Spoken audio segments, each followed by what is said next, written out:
Good afternoon, everyone. There we go.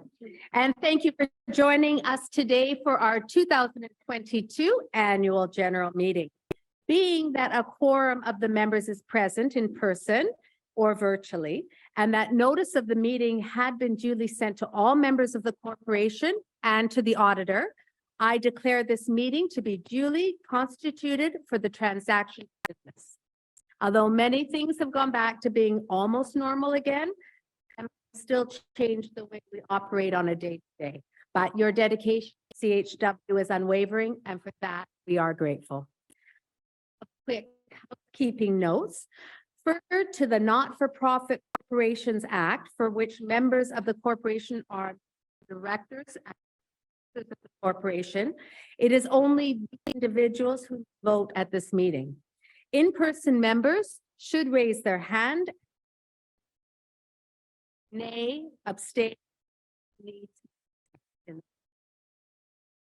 Secondly, there will be some motions passed later in the meeting which are formality for the corporation's minute book.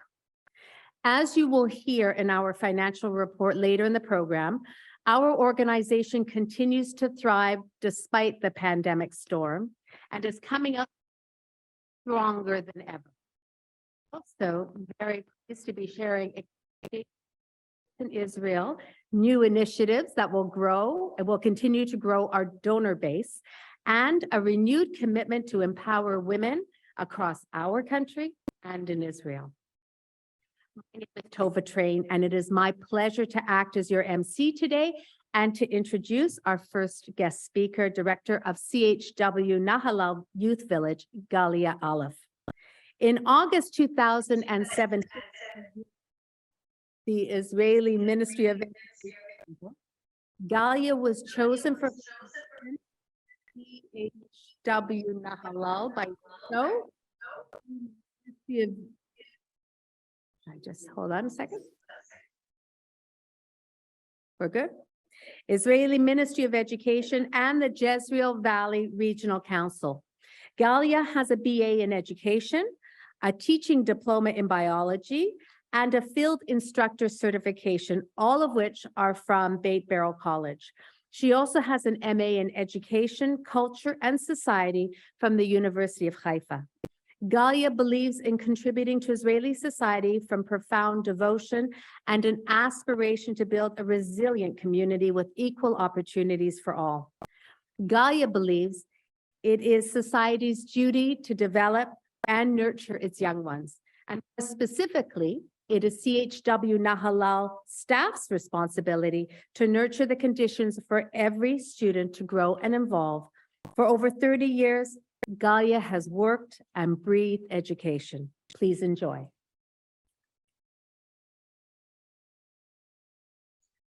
Thank you, Tova. So good to see you. I'm sure I would be happy to see all of you. I can't see any, but I will imagine you. So good evening. I mean, it's evening in Israel, and thank you so much for having me. For 100 years in CHW Nahalal, we raise cows and produce milk. It is very important for us. Also, for the past 100 years, CHW, you guys are deeply involved in CHW Nahalal Youth Village. Tonight, I have the honor and the privilege to combine these two meaningful things for us, you and our cows, no offense, our dairy farm. And I will share screen. Okay. Can you see it? Yeah. Okay. Yes, it's okay because I can't hear anything. It's okay. Okay. If it won't be okay, just shout. So, our dairy farm. Well, I'm sure you recognize also the tractor and the ladies and the gentlemen here. This tractor was contributed by you 2 years ago, and it is one of our smartest. On the left, you can see our dairy farm today, and you can see all these mixed roofs, high roofs, short roofs, old roofs, new ones. What we are going to do is to arrange this one as a new, a whole dairy farm that can make much more than today, and also put some solar panels to increase our income. Okay, so you saw the roofs. Now you see an example of the master plan, but I want, if I may, just to draw your eyes to here. Today we have about 75 milking cows. When we say cows in dairy farms, we mean only the milking cows. We also have calves, we have young cows, more than 120, but we mean milking cows, we have 75. In 3 years ahead, due to your generous contribution, we are going to have almost 100 cows. Now, all the cows will be born in our dairy farm. I'm sure that one of you that were in Halal during your past visit, the leadership and the adventure track, you saw a new baby calf that was born in front of your eyes. All our milking cows are born in our dairy farm. We don't buy any cows, and it's a sign of a healthy dairy farm. And in 3 years from now, we will have more than 1 million liters that we sell to Tnuva, one of our biggest milk produce industry in Israel. The Chinese bought it, but we are not speaking about it. So in 3 years, the impact will be very, very big. Okay. Now, because I can't see you, but if someone wants to ask or make a comment, please just shout, okay? Feel at home. I can't see you, I can't hear you, but don't be polite. So I want to draw your attention to this corner in the left. We have two significant points, turning points, due to you, to CHW in Canada. One was about 7 years ago when you saved our dairy.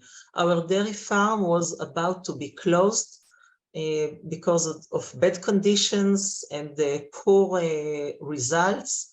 And then CHW stepped in and you gave us, it was like really a fresh blood and the air to breathe. And it was a saving point as I see it. And we could save the dairy and start to develop it. This year is another turning point, the growing point, until in 3 years from now, to finalize our master plan. If you will look, it's not about numbers today, it's about inspiration, but anyhow, you can see that in 3 years, we will jump. Our saving point was here. We will jump from 1,750,000 shekels income, total income, to almost 3 million shekel income. It's a lot, and the cow is happy. And we are happy. Just to note, because it's crucial for me to share every dream, every vision, every thought. So this year, what you are about to do and see, hopefully in the near future, is first of all an educational kitchen that we will produce cheese. It's an educational kitchen, first of all, but when we will be better, we will start selling the cheese inside to our academic staff and outside to the community. We will purchase new storage containers, which will improve everything to contain milk. The current one is not enough and quite old. And all the roofs that you saw will be higher, newer, so we can put fans to make the cows happier. And we will put solar panels on it. It will be great. All these initiatives will occur in this year. Hopefully, Now, beforehand, I said, and thank you for these two turning points, 7 years ago and this year. Two elements make a dairy farm flourish and thriving. First of all is the physical conditions due to all the money you invest. And the second is the professional management that is managed by Sarit, you saw her, and the kids, the staff that are working there. I always like to measure our management and all the investments by impact. You see here the impact, but I really just want to say it in 3 sentences. It will be more education, more milk, more income. When I say more milk, it's a better milk. When we sell milk, we sell it by liters, by quantity, but we also sell it by quality. And if you see here happy cows produce better milk. And our milk in the past 5 years gets more and more points by the, I don't know how you say it in English, but the people who manages the dairy farms in Israel. So we are quite good. We are one of the best dairy farms in youth villages in Israel now. And I just, if I may, to say a word about the expansion of educational activities, addition to the kitchen, we also started to make researches in the dairy farm. First of all, because of our milking parlor, which also is thanks to you, if maybe you don't know, it is whole computerized milking parlor, and our students, our technology students making their researches. We are a part of agriculture research in the science research of the region for how to grow better calves, better cows, and better milk. So we are participating in also in regional researches. Okay, and I know some of you are worried all the time, and correctly, for our mental health, for youth mental health. If you just saw them in the dairy, it means everything. I thought 6 years ago when I arrived to the village that students will not like to get dirty or to get any close to cows. I thought they are only in their, social media and stuff and phones. But I'm so happy to be wrong. They are thrilled to be in the dairy. All our students in the boarding school and the Olim Hadashim, they are waiting for their turn to be in the dairy. So it's it. Okay, just smell it, see it. We don't have a kitchen yet, but we are doing it in Sarit's house. This is Sarit, the dairy manager.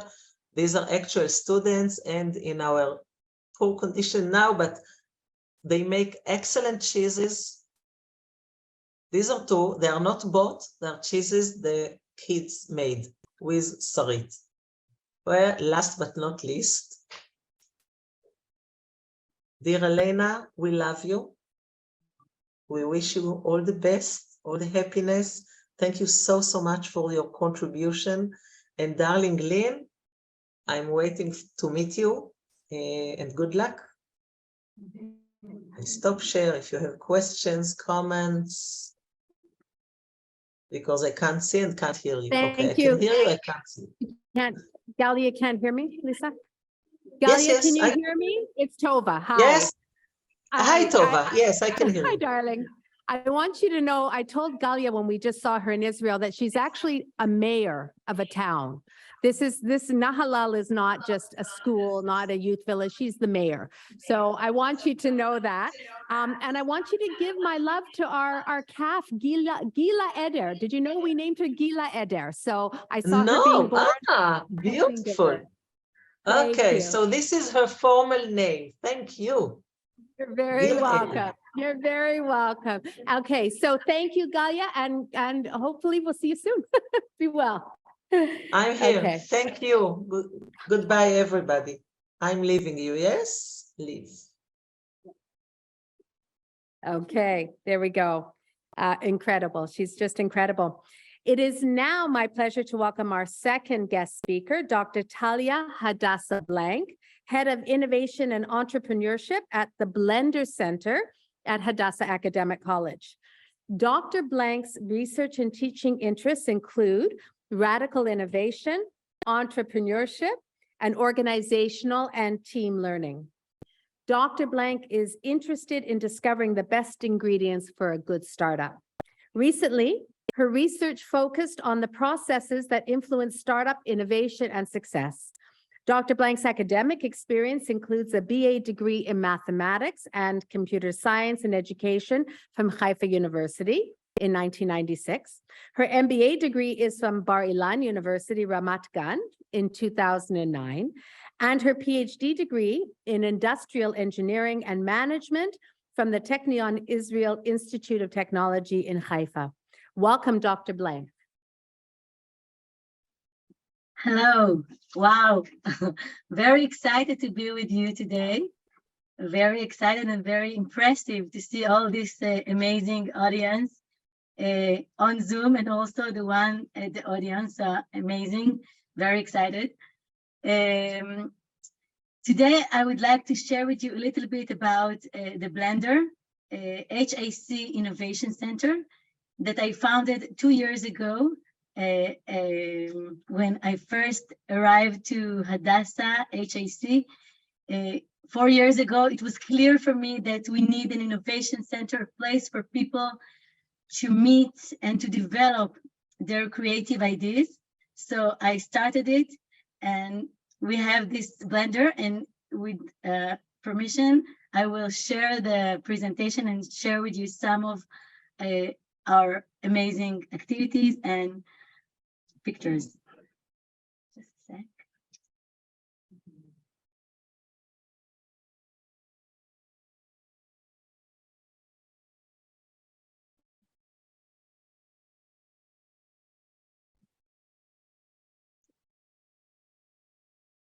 Okay.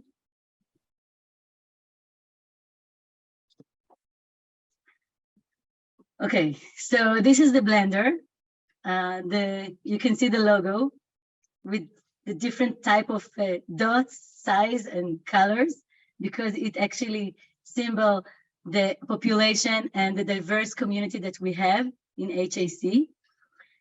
Our mission, the Blender mission, is actually to provide knowledge, support, and tools to our community. We have very unique and diverse community.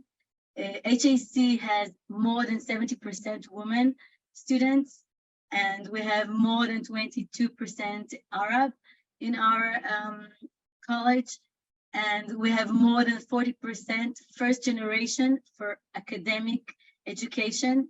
So you can understand the type of the population that we have. And the Blender, you see a little bit of the space here, and the opening event when we had last year, like physical opening event. It's very unique space. It's a place where people got together to develop and to actually to create their dreams come true. And I can share with you some of our goals. So first of all, we're looking for student entrepreneurs that has ideas, they have like something that they want to change the world or to develop something. So we're looking for these people, and we help them to realize their dream and to make it true, like a business or a social initiative. We actually provide our students, but also our alumni support, and we hope, and we're starting actually to have our alumni back in the Blender, coming and mentoring our students. So it's really amazing for us to be able to create this community, the Blender community, together, working together.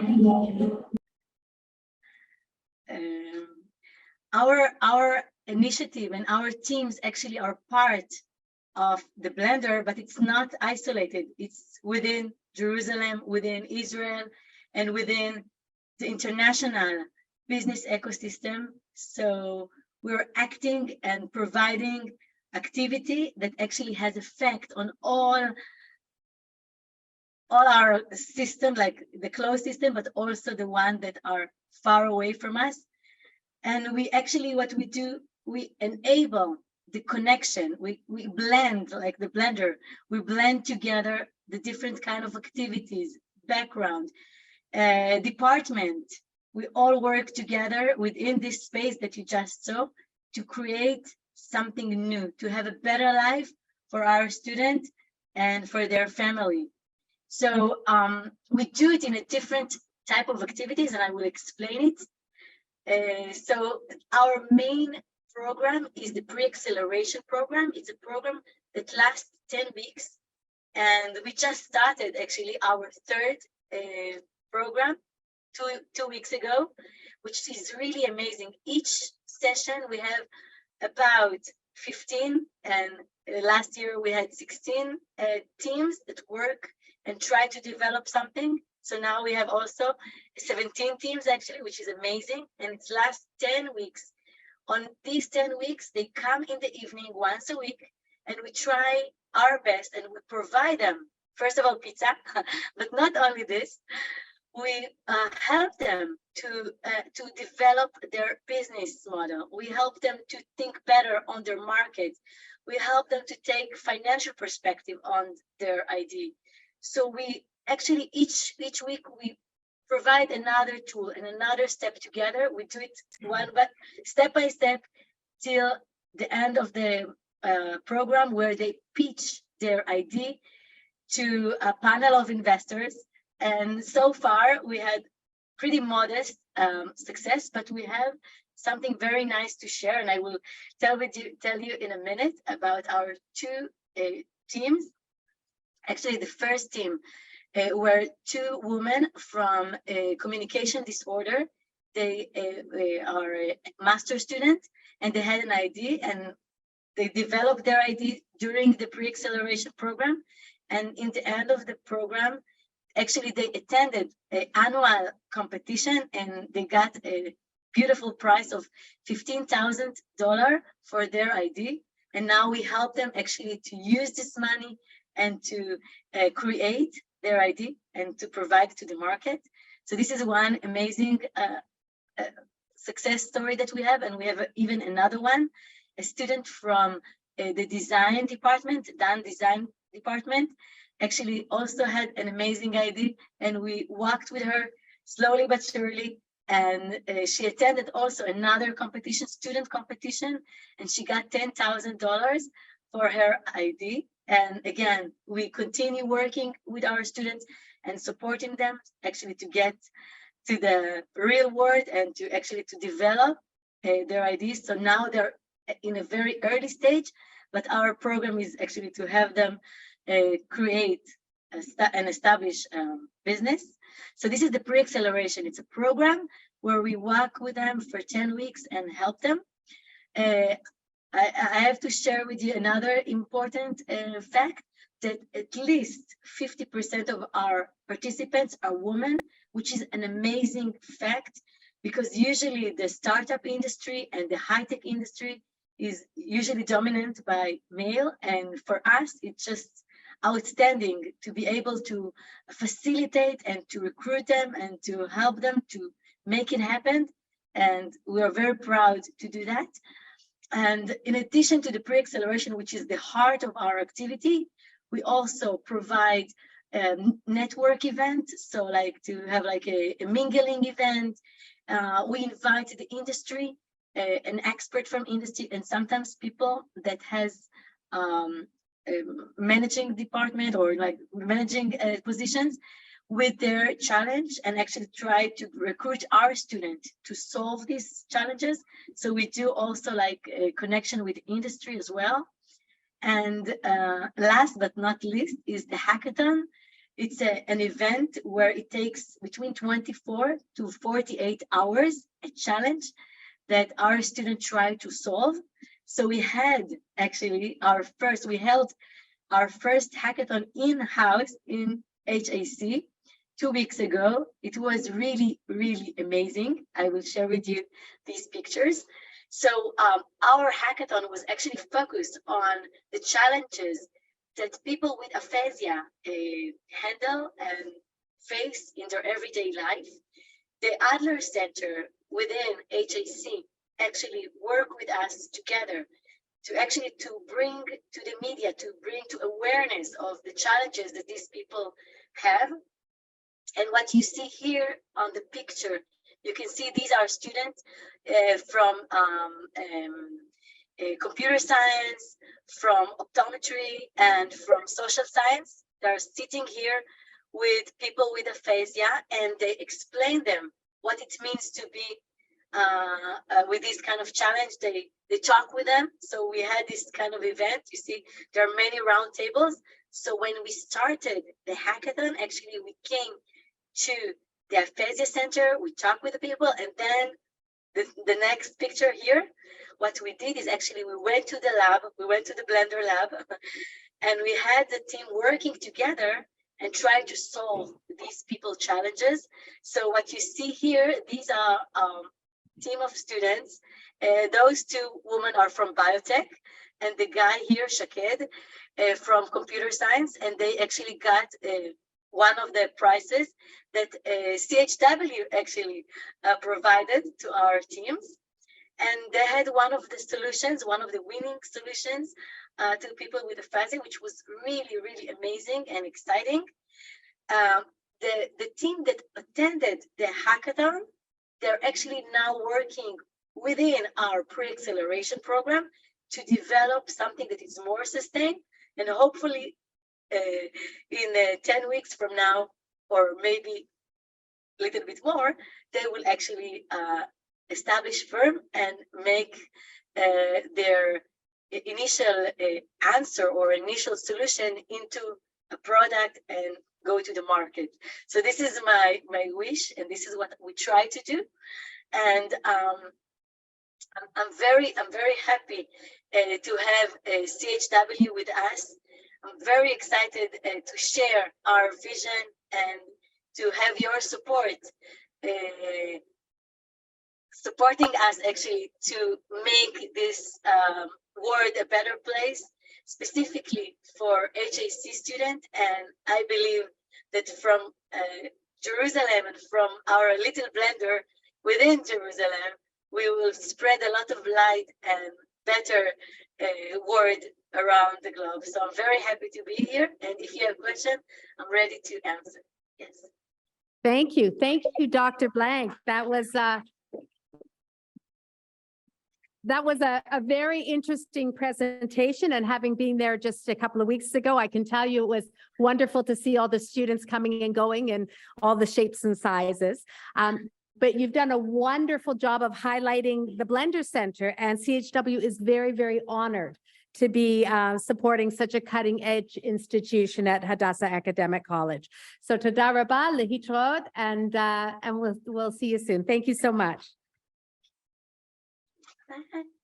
And now it gives me great pleasure to introduce or to call up our CHW National President, Elena Latsky, and to approve the minutes of the annual general meeting held October 31st, 2021. Can't remember that day, it was so long ago. Thank you, Tova. As national president for about the next 30 more minutes, I am bringing a motion to approve the minutes of the previous AGM, which was held virtually on October 31st, 2021. You all received a copy of your minutes in the email that was circulated. For those of you online, they're here in print on your seats in person. Just as a reminder that only the members of the corporation are entitled to vote, which are the current board members. If anyone has a question or concern about the minutes, please type it into the chat function. So I made the motion. Can I have a seconder? Lynn, thank you. Any discussion on the minutes? Pretty straightforward. So any opposition? Any abstentions? All in favor of the board? Motion is passed. Thank you so much.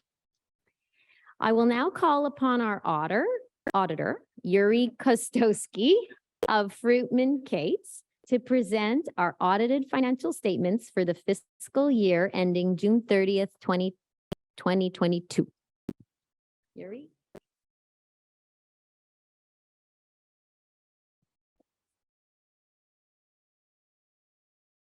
Otter.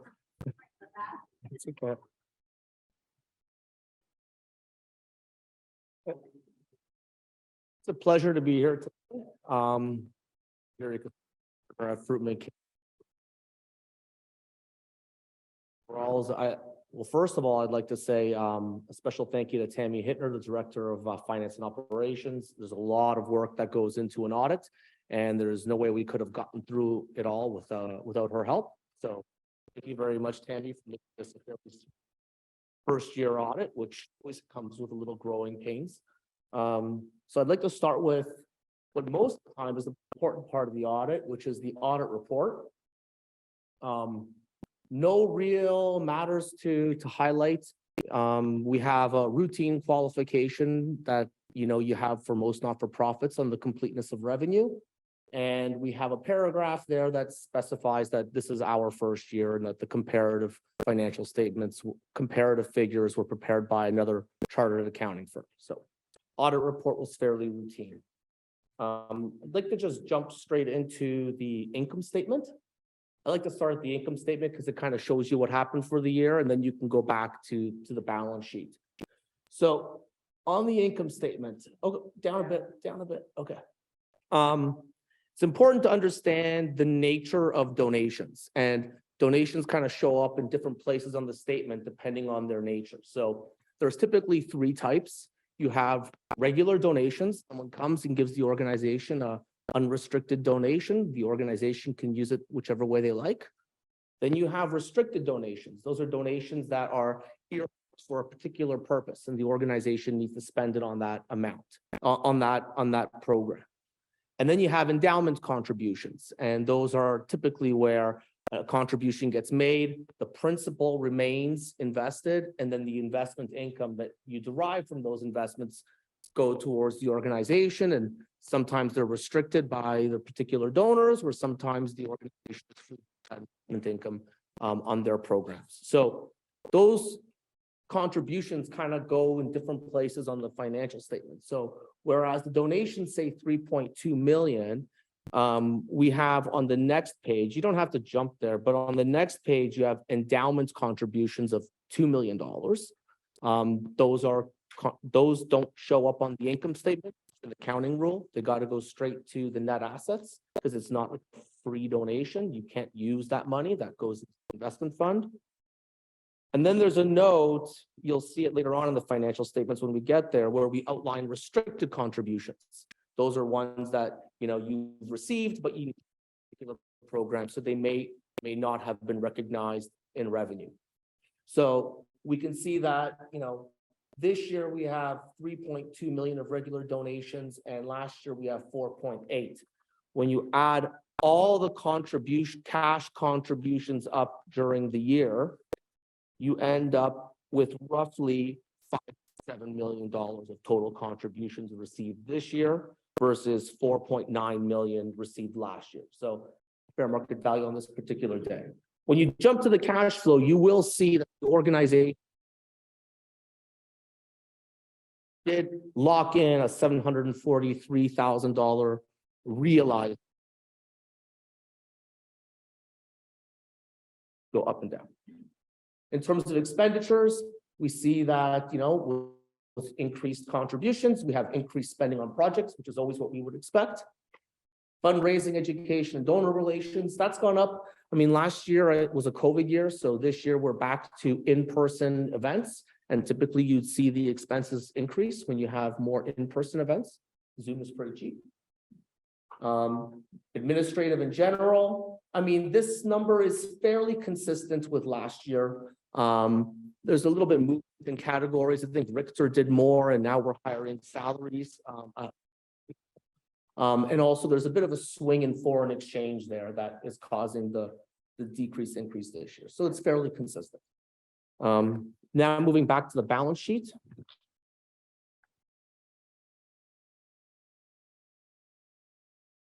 So on the balance sheet, you're going to see, the assets. So we break out the general fund. Those are the assets that belong to the organization, free for the organization to use. And then you have the endowment assets. Those are assets that are held in endowment. And, typically you're only able to use the investment income that's generated by them. So we have the cash broken out. You've got some accounts receivable. It's typically just the, credit card processor just picks up the money first and then they give it to us just after year end. We've got some PSB rebates receivable. We've got some prepaid expenses. Those are typically some costs that were incurred in advance of the Israel trip. And we have an asset called advances to endowment fund, $656,000. That's money that is in the endowment fund that on general, will leave money in the endowment fund until it's ready to be deployed. That way it just continues to generate income. So we can see that included in the endowment fund, $656,000 is available to the general. In terms of the endowment, you've got, you can see we had increased contributions, and you would, especially the endowment contributions, there's about $2 million of endowment contributions during the year. And you can see that you had an increase in the endowment fund. Goes up by the contributions, goes down by the stock market, but it all makes sense.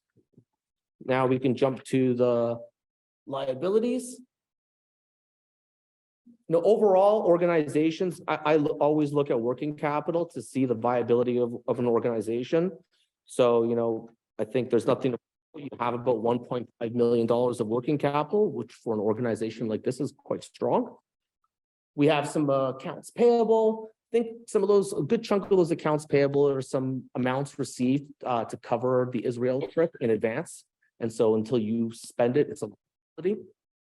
Then we have deferred contributions. Those would be contributions that you have, but they're earmarked for a particular purpose. And so we just haven't those contributions on those specific projects. And let's just jump over to the statement of equity. So here we just get an idea of the organization's net assets of the general fund, of the endowment fund, and here is where you see the endowment contributions coming into the financial statements. Like they're restricted for the endowment. Now we can just go to the cash flow. In this particular case, the cash flow is not providing a huge wealth of extra information. It's a fallout of the balance sheet and the income statement, but you can take note that you have the gain on sale of marketable securities of $742,000, which I mentioned earlier. And then you just, it shows breaks out the proceeds on sale of investments and purchases and, $6,500 of capital assets, mainly computers, furniture, and fixtures, those sort of things. Moving on to the notes of the financial statement. So you have accounting policies for an organization. Those drive how you account for everything. You typically maintain the same accounting policies year over year. We have not changed any accounting policies, so they're fairly consistent. I may have written them a little bit differently than the predecessor, but none of them have changed, so it's all fairly consistent. The notes are fairly consistent with prior years, no real changes. If you want, we can jump to note 3. So here we're just saying that the short-term investments that were on the financial statements, those are bonds that are maturing within the next year. Number 4 just talks about the interfund advances. That's the $650,000 that was owing from the endowment fund. Moving down, we just give a little bit of detail on the investments that the $13 million of investments. Some of those are held in publicly traded securities, and some of them are held in non-publicly traded securities. And we're just giving the detail there. So I think it says here 4.6 million are investments in private markets. capital assets, just a standard continuity. And you can see here deferred contributions. This is what I was talking about before. So this note is saying, okay, we started with deferred contributions of $209,000 at the beginning of the year. We recognized $142,000 of deferred contributions, and we received $515,000. So that's money that's been received, but not necessarily reflected on the income statement because you don't show it until you've spent the money on the specific project that's earmarked for that contribution. Commitments and contingencies, that's the rent on your various premises. And there's a small letter of credit, I believe, that's being held for lotteries. And note 9, this is where we break out the various projects that were included on the income statement. Note 10, we disclose of some life insurance policies that the organization has been made a beneficiary of. Financial instrument note, we just talk about the risks with respect to financial instruments. This is where we just highlight the amount of, investments in US dollars. It's mainly just so people understand potential risks associated with the investments. And if we just continue on to Schedule 1. So here we can see that, there was this is the fundraising, education, and donor relations. So a bit more money spent this year. As I mentioned before, this is back to, you're back to in person where the prior year was COVID. You can see salaries have gone up a bit and fundraising and education events have gone up. And if you go to Schedule 2, this is the administrative in general. You can see here that you just basically have a shift towards salaries and benefits from professional fees. So the predecessor auditor was doing a little more work, and now that's being done internally. So you can see the shift there. And the swing is mainly foreign exchange. Once again, foreign exchange is one of those that it's like point in time, whatever the rate was on a particular day, being June 30th, it can change your foreign exchange. Are there any questions on the audited financial statements? Is this going to be an easy day for me? Yes. Now, split it up more into healthcare, social services, spending. And so one just between what is including social services, what Sure. Okay, so healthcare is obvious. It's the 2 hospitals we support. Education is Hadassah Academic College. It is the blender at HAC, the youth villages, and sorry. I knew there was another one. And Neri Bloomfield Academy of Design. Social services would be, and Netanya High School. Social services would be Franny's Fund in Canada, Michal Sela Forum in Israel, and the WIZO programs we support relating to the SOS campaign. Canadian Young Judea, which is the camps that we support here in Canada, we put under social services.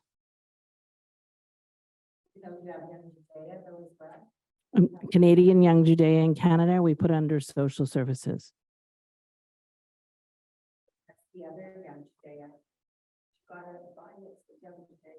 Oh, that would be the flow through money, isn't it? I believe. No, we kept Young Judea, I think, separately. I think that's that's what it is. We kept it separately.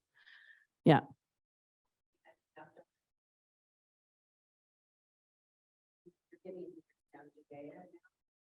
We increased our commitment to Young Judea year over year.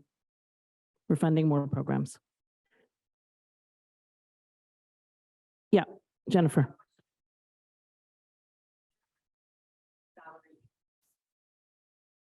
So we have increase in salaries on both the administrative and the fundraising side during the pandemic. So in fiscal 2019, 2020, 2020, 2021, there were several staff that were terminated due to the pandemic.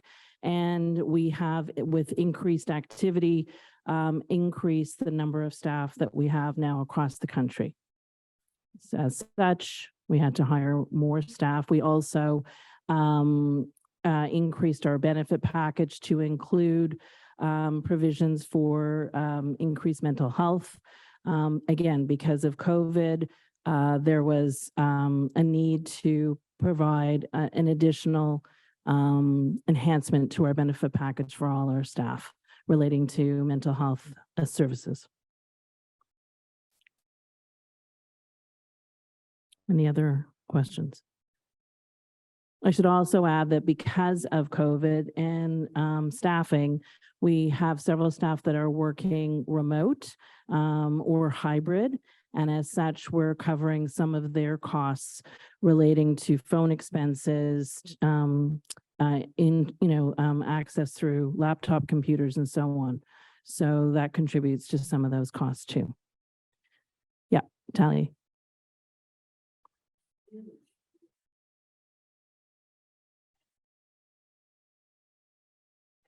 Yeah.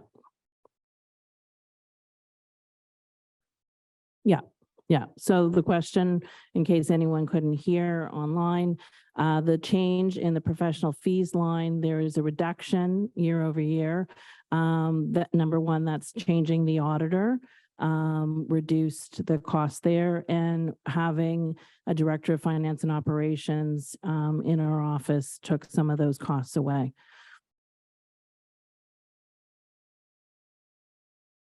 Any other questions?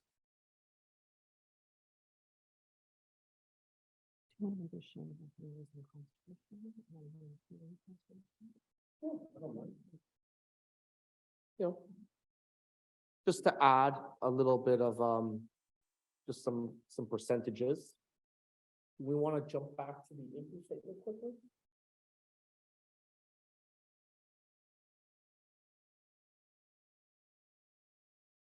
So I know that certain organizations always like, pay attention to particular ratios.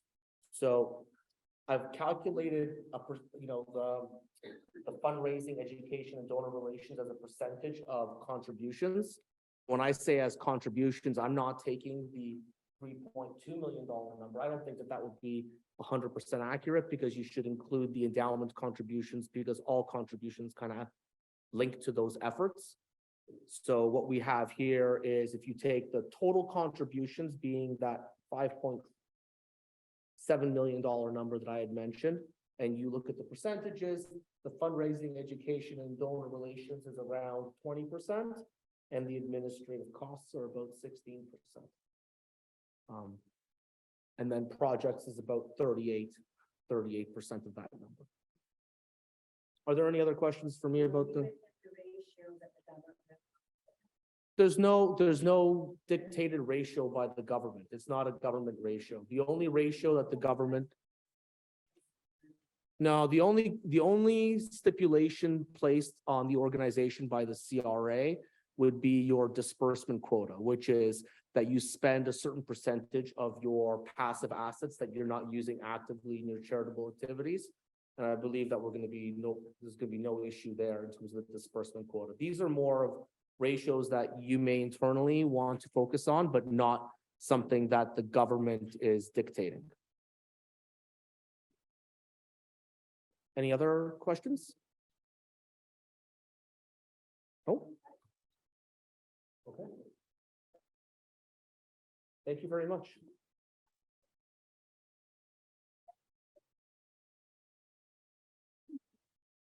Thank you, Yuri.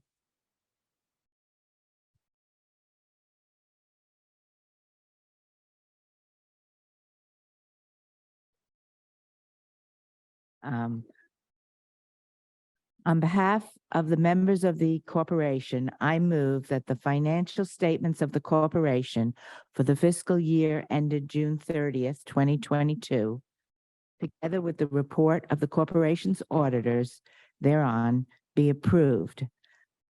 May I have a seconder? Who is that? Oh, it's Tova, okay. Is there any discussion? Is there any opposition? Any abstentions? All in favor, and these are just the members. Can anybody see what's online?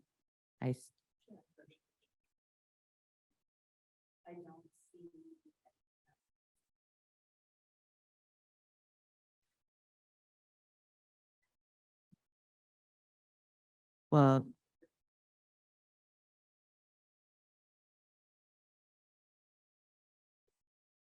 who else? It would just be Stephanie? Well, okay. Well, the motion passes. The second motion, on behalf of the members of the corporation, I move that Fruitman Cates LLP Chartered Accountants be appointed auditors of the corporation to hold office until the next annual meeting of members at such remuneration as may be fixed by the board of directors. May I have a seconder? Lynn. Any discussion? Any opposition? Any abstentions? All in favor, members only vote, please. Okay, motion passes. Thank you.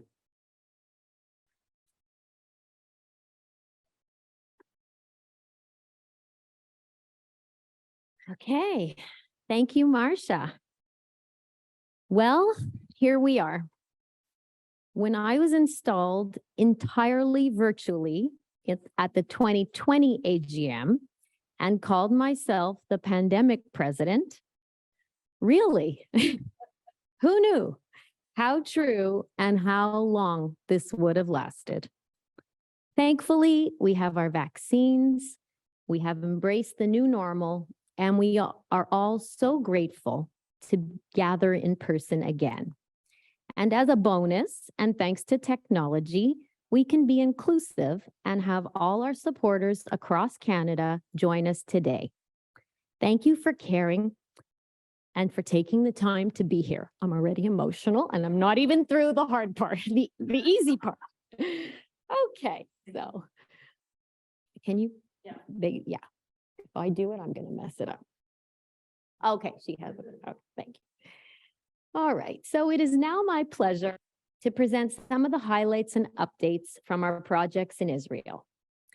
In the area of education, at the Neri Bloomfield Academy of Design, throughout the pandemic, CHW Neri Bloomfield Academy of Design created a safe and dynamic learning environment, as well as a supportive community, both virtually and on campus. The dedicated professional team worked around the clock to provide hope and encouragement so students could continue to pursue their dreams. NBA is set to become a design leader in Israel by promoting innovation and new technologies within key departments, including fashion design, architecture, and visual communications. The Academy is undergoing a complete digital transformation across all faculties, including the fashion department. Students in the department are learning critical skills to thrive in a rapidly changing industry, and one that is prioritizing the environment and sustainability. Proceeds from CHW Fashion Blooms are providing cutting-edge equipment and technologies that will help reposition NBA as a leader in the field of fashion innovation. At CHW Netanya Technological High School, CHW Netanya continues to offer a second chance and practical skills to at-risk and disadvantaged youth who have fallen through the cracks of traditional educational frameworks. CHW Netanya has received prestigious awards from the Ministry of Education for ranking among the top 5 schools within the region for overall outstanding performance. The remarkable achievements were based on the school's success in reducing the dropout rate of students, increasing opportunities for students with special needs, and increasing the number of students graduating with full matriculation exams. HAC continues to assess students at, Hadassah Academic College. Hadassah Academic College continues to assist students and graduates to develop a unique career path. CHW is excited to amplify and enhance support for women in innovation and entrepreneurship. While 70% of HAC students are women, only 20 to 30% of them are involved in startup activities. As you heard before from Dr. Tali Hadassah Blank, they launched the Blender to provide students and graduates with a framework in which to develop ideas that could have practical future applications in business and in other realms of society. Despite all the challenges and uncertainties brought on by the pandemic, the Dan Department of Creative Human Design continued to provide a nurturing hybrid learning environment where innovative ideas have a chance to develop to their full potential. 95% of all instruction was safely conducted through frontal learning, providing students with full access to Gaines Fab Lab and state-of-the-art design equipment. To stay relevant, the design world had to redefine itself within a drastically new reality, providing relevant solutions for a post-pandemic world. Unique to the Dan department is a focus on social design and providing cutting-edge solutions to better humankind. In the area of healthcare, at Shamir Medical Center, CHW collaborated with Tel Aviv urban artist Dede Band-Aid to create the logo for this year's annual campaign. Through this innovative artistic collaboration, CHW raised much-needed funds and awareness by creating Art to Heal. Dede designed the unique logo featuring a heart and lungs, which was the central focus of our Breathe Life, Give Love annual campaign. The campaign supported the new Institute of Pulmonary Functions and Diseases. With CHW's support, the Institute is being rebuilt and progress is being made toward renovations and upgrades, which will be a major department at the hospital. We just saw it when we were there a few weeks ago, and it's like almost done and looking great. The hospital expects to double the number of patients treated in the coming years from 4,000 to over 8,000 annually. The extensive upgrades will help not only diagnoses and treatments for patients, but also additional pulmonary rehabilitation and follow-up programs for post-COVID patients. Shamir Medical Center is looking at the long-term effects on patients that have been discharged from hospital, 1/3 of whom experience chronic symptoms that range from shortness of breath, coughing, fatigue, and dizzy spells. CHW should be proud to be providing this cutting-edge facility for the hospital and patient population. At Hadassah Hospital, the new state-of-the-art of its kind in Jerusalem. For these infants, precise diagnoses and immediate advanced treatments are critical. Congenital heart defects comprise the most common type of birth defect. Currently, the global incidence of congenital heart disease at birth has been estimated at 8 to 12 cases per 1,000 live births. This is significant because Jerusalem has the highest birth rates of all the cities in the Western world. This means the number of babies born in Israel with heart defects is overwhelming, so having a world-renowned PCCCU is critical to save lives. CHW's Breathe Life, Give Love campaign is also supporting the PCCU and will fund 4 additional single-patient isolation rooms, which will double the current capacity. In the area of social services, we empower women and children through WIZO. The success of the second annual SOS campaign has helped ensure that at-risk women and children affected by domestic violence are able to receive services and essentials in the year ahead. We raised an unprecedented $450,000 from generous donors coast to coast during our limited 27-hour crowdfunding period. This year, to expand our support and raise awareness of this important issue, CHW added 2 additional partners, the Michal Sela Forum in Israel and Franny's Fund in Canada. Lisa will go into further detail about these new projects in her report. CHW Hadassah and Nahalal youth villages have a long history of being safe havens for youth from conflict areas. Both villages are currently home to Nahalal youth from Ukraine and Russia who are receiving extra support and counseling during these troubling times. There is no tension between the students themselves. Instead, they are showing support for one another. The main concern for everyone is the safety of their immediate family back home. Social workers are working around the clock to ensure that every student can connect regularly. Both villages have received refugees from Ukraine, including siblings of Nahalal students already in Israel. CHW's continued support ensures that 100% of all youth receive expansive emotional support and specialized therapeutic programs at the villages.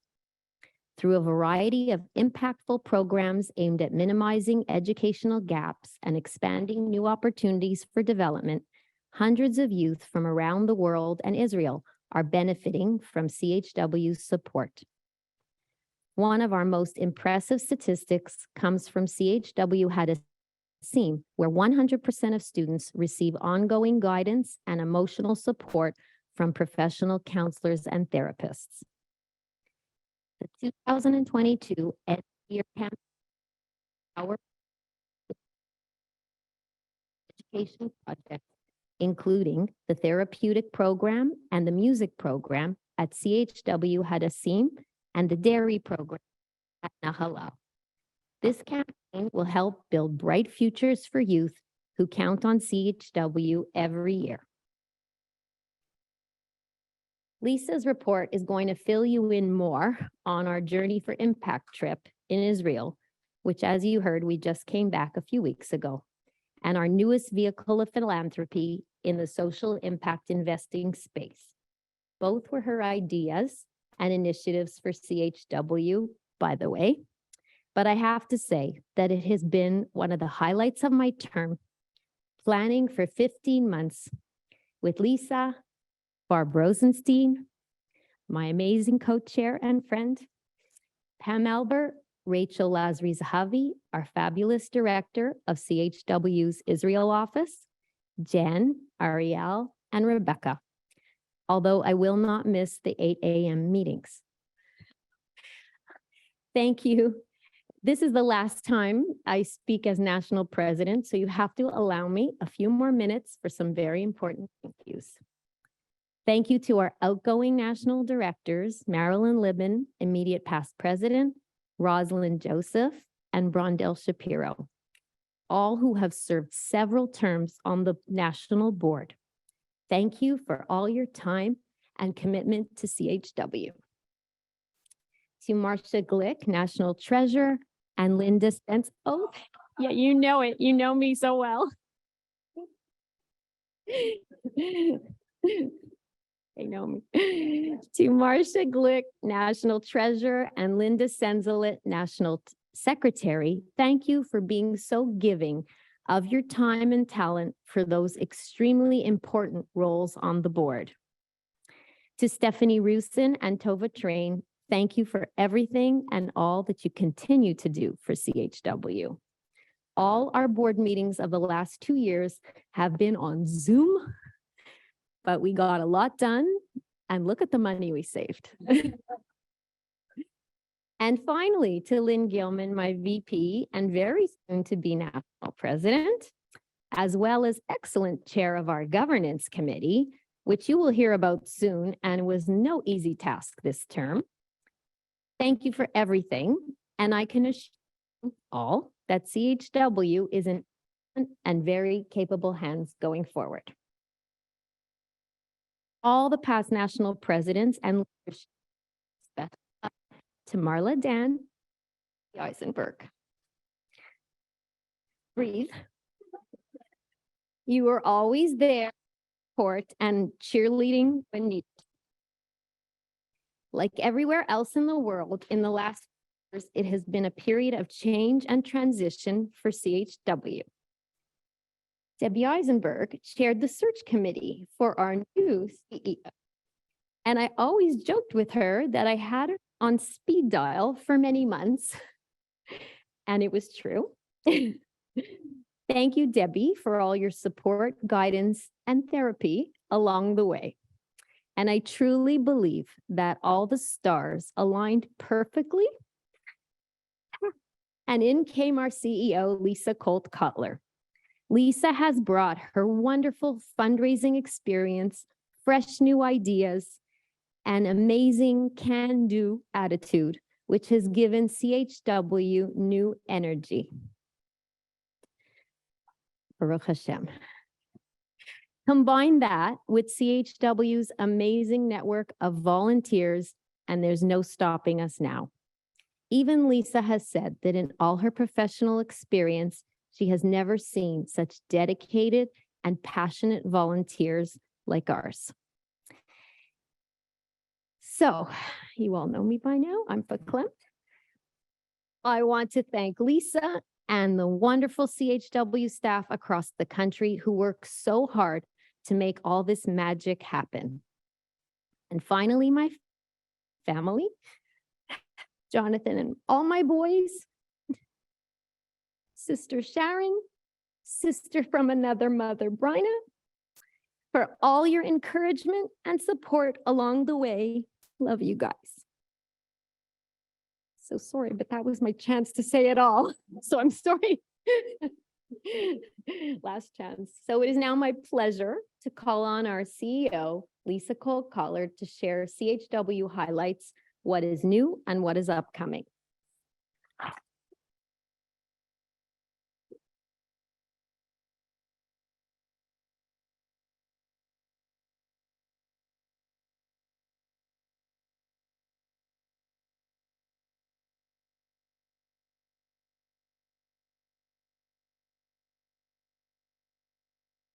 Whoa, that's a tough act to follow.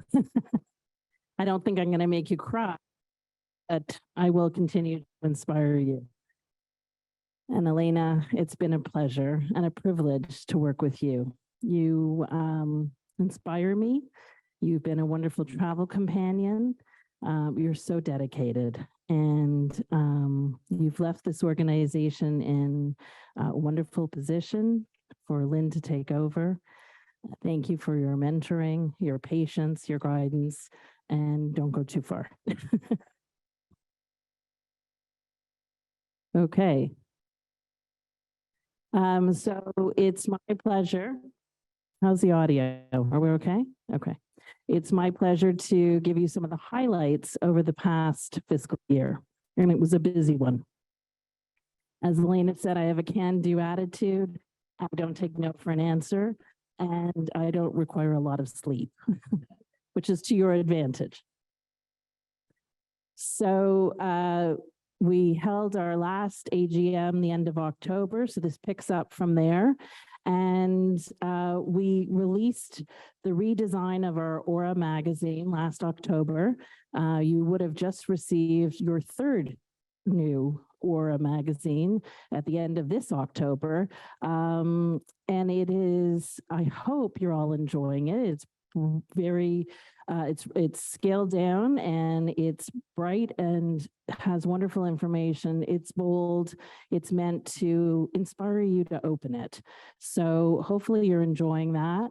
We also launched our new Home for the Holidays campaign, or our end of year campaign. This year, it's actually called Bright Minds, Best Education. And so Home for the Holidays raised over $100,000 last year. It supported CHW Nahalal Graduate Dormitory, but we did start a new trend in fundraising for CHW with our end of year campaign and posting online giving catalogs. So if you have a moment, visit our website. Currently, we have our end of year campaign giving catalog. It's a great way to make a donation in recognition, in honor, or instead of Hanukkah or Christmas gifts. Just please consider making a gift that will help benefit one of our students at any of our education projects in Israel. December 2021, we were very fortunate to have the Canadian Ambassador, Lisa Stadelbauer, visit Nahalal Youth Village. She learned about all of the wonderful work we're doing. We continue to inspire her. She's stayed close to CHW and in fact, joined us in October during Journey for Impact when we launched our first round of social impact investing. So she's a big fan of CHW and we've started to build a wonderful relationship with her.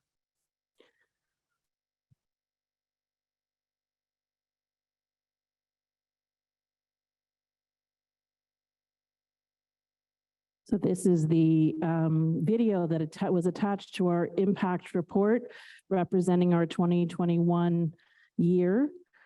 This was circulated to all our donors and it was accompanied by a digital as well as a print version of our impact report. Our 2022 impact report will be released next month.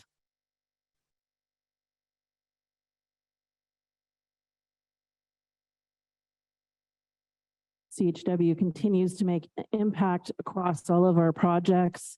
We've highlighted a few of the statistics here, and I think we're pretty proud of all that we're doing, both in Israel and Canada, for at-risk women and children.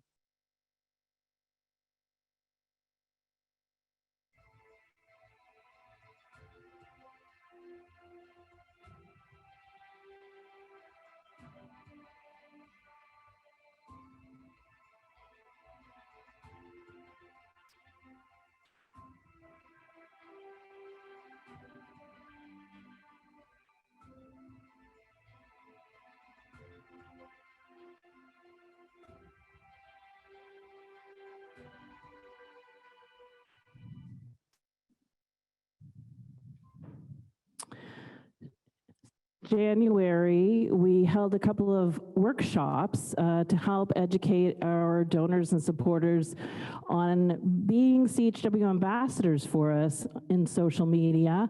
And they were very well attended. And I think, and I'm certainly seeing the benefits of that as you're all sharing whatever CHW is posting on your own Instagram, Facebook, Twitter accounts. Although I don't like Twitter anymore. I don't know about you guys, but yeah. February, we launched a new concept for annual giving, helping to grow annual giving. And that is the Step Up to Sustainer program. And we'll continue to grow that.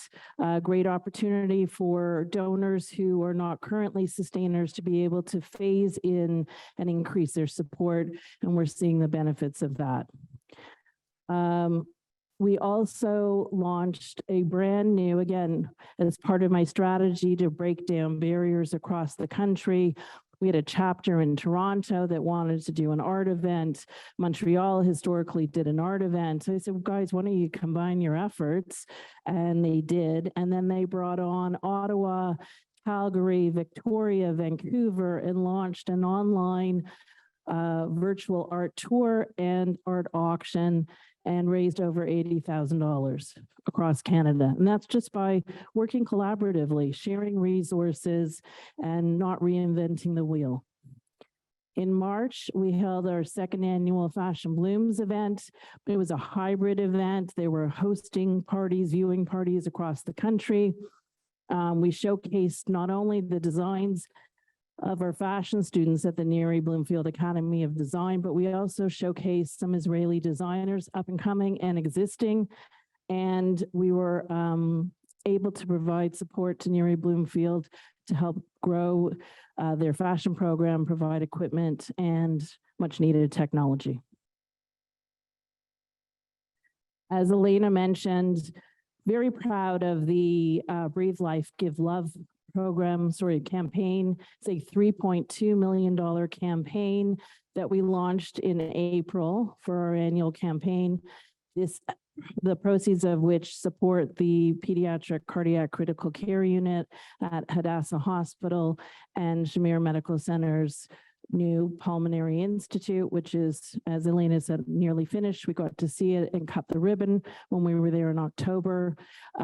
This past year's campaign raised over $600,000 towards the goal. This will be an ongoing campaign for the next few years.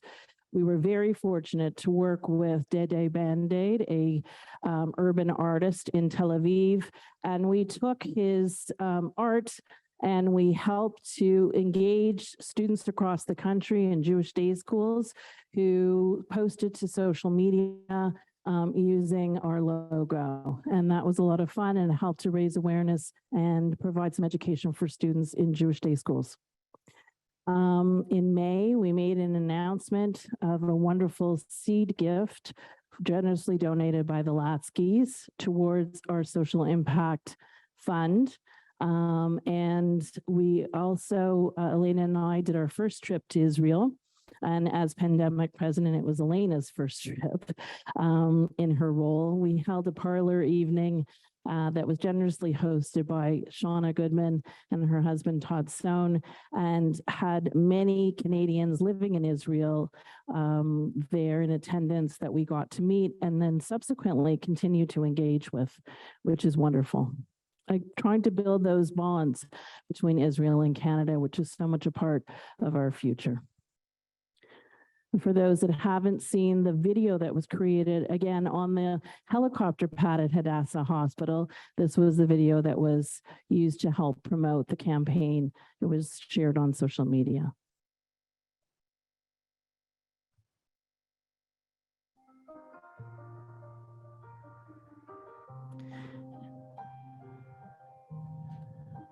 Today designed a gigantic Band-Aid that was unfurled on the helicopter pad, and we have drone footage of that. And he shared it all over social media. We shared it, and it just again helped to connect us back to this wonderful collaboration with this Tel Aviv artist, where art can heal.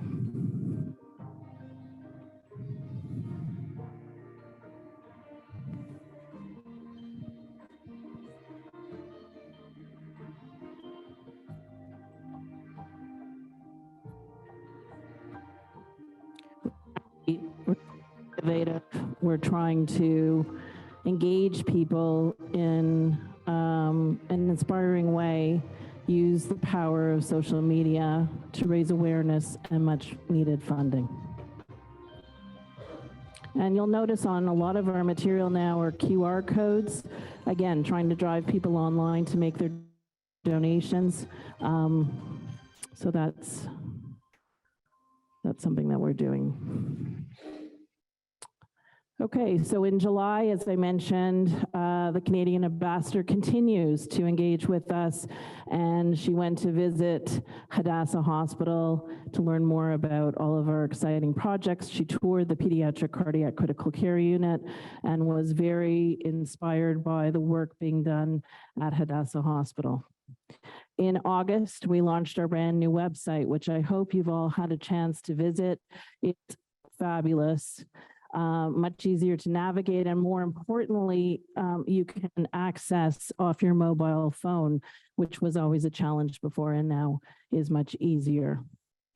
We also held our second annual SOS campaign during the summer. We found this wonderful niche time to fundraise. While everyone else is on vacation, we're quietly raising money. And boy, did we raise a lot. We exceeded all our goals. We exceeded our goals from the previous year. and raised over 450,000 for at-risk women and children who are victims of domestic violence, both in Israel and Canada. We took on some new partners in the social service space in Canada, Franny's Fund, which helps to provide legal services and therapeutic services across Canada in 5 major cities: Toronto, Montreal, Calgary, Ottawa, and Vancouver. As well, we are now supporting, or the Canadian partner for the Michal Sella Forum, which our funds are providing canine protection dogs for at-risk families so that they can find their renewed freedom to be able to leave their homes and feel safe and secure with highly trained dogs that will protect them. Just highlighting the new partner, Sella and Franny's Fund. We decided that Elena and I, when we were in May, that there was no question in our minds, Michal Sella is a wonderful partner to augment all of the wonderful work being done through WIZO, but to help fill a gap in helping women identify the warning signs in a relationship. This was a highly publicized campaign that existed in Israel, and then we brought it to Canada so we could help educate women across Canada as well. We had this poster on the TTC in social media, and again, trying to awareness about this issue that is at epidemic proportions, both in Israel and here in Canada. We're continuing to find new ways to fill the gap, and you'll see next year how much more we're going to be able to do in this space. Franny's Fund came to us by the founder, Rebecca Snookle, to help at-risk families. And we're so pleased to be able to take what was just in Calgary and now make this a nationwide initiative through CHW's generous funding. September legacy. So actually that should be September 2022. That's an error on the slide. So legacy month for us is now September. It's found a nice little pocket right after our big fundraising for social services, and hopefully tucks in there with the high holidays. And so we were able to have a webinar last year and then again this year to educate our donors about our legacy program. Marla Dan is our legacy chair, and she had the privilege of planting and inaugurating our new legacy garden at Nahalal when we were in Israel in October, so that now when donors make a legacy gift to CHW, not only are they recognized during their lifetime in perpetuity in our Aura magazine, but upon learning of their passing, we plant a fruit-bearing tree at Nahalal, so that in perpetuity they're able to help provide sustenance for the youth village and for the surrounding moshav, which is a beautiful way to honor and tribute those who were so much a part of CHW family. We also provide the Yortzeit blessing at Hadassah Hospital in the Abel Synagogue, the synagogue that has the beautiful Chagall windows. And that's part of our new legacy program. Vancouver Hebrew Academy was awarded a $1,000 check. They were the winners of our Creating Art to Heal social media contest that was attached to our Breathe Life, Give Love campaign, so that the funds will be able to provide some art supplies for the school. And in October, as we've mentioned now, we took our very first Journey for Impact trip and launched our first round of social impact investing. Some very exciting and memorable moments that I want to share with you.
That helicopter pad gets a lot of use by CHW.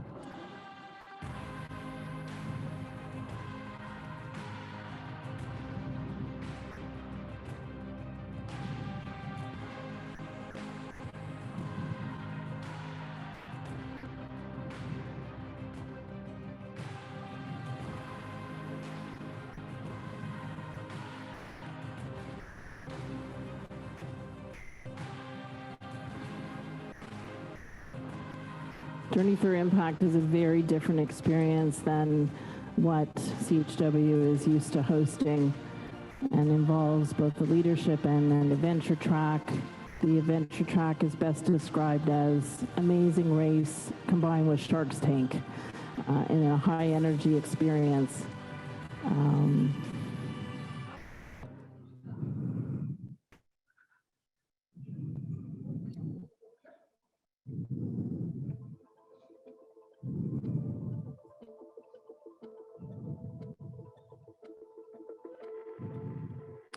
And this trip has created a lot of buzz in the Jewish community. I've heard from many colleagues that there's a bit of jealousy, so it's a good thing.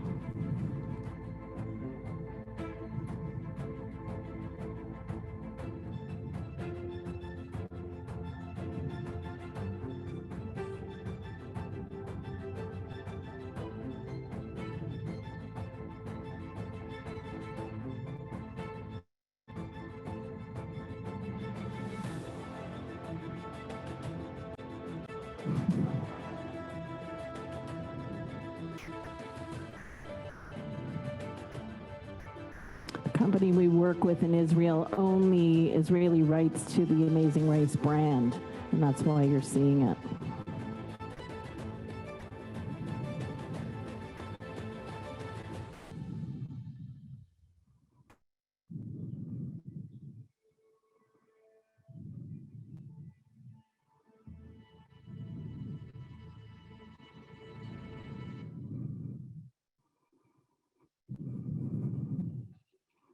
Oops.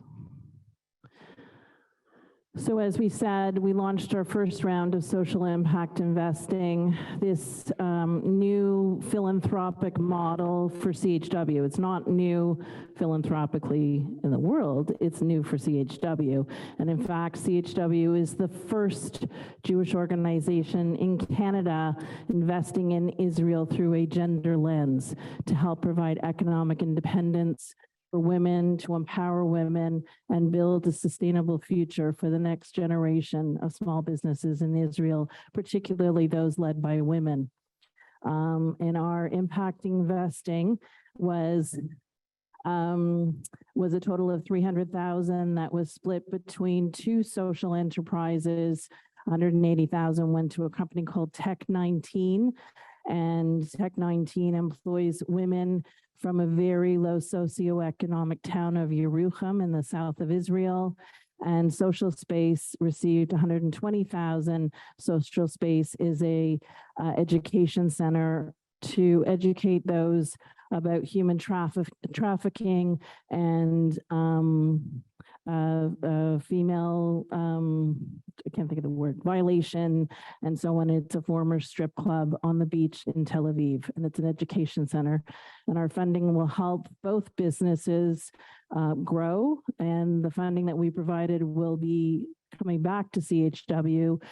These are loans, and the loans will be repaid in the next 3 to 4 years, which thereby creates a sustainable model to allow CHW to reinvest in new businesses going forward and amplify our impact. So I just want to remind all of you about the True Real shopglobal.com site. CHW is a participant of this, and as we're approaching the holiday season, True Real has on their website all the major brands. If you register and you shop through their portal, then you can donate up to 5% back to CHW. It's an easy way to make an additional gift to CHW. Doesn't cost you any more money. We benefit, everybody's happy, and those you want to provide gifts for get the same gifts you would otherwise give to them off of these major sites, but just go through this portal, trueshopglobal.com. And you get a tax receipt. So there's an upside. So what's next for us? Well, I said I don't sleep. So we have some stuff brewing.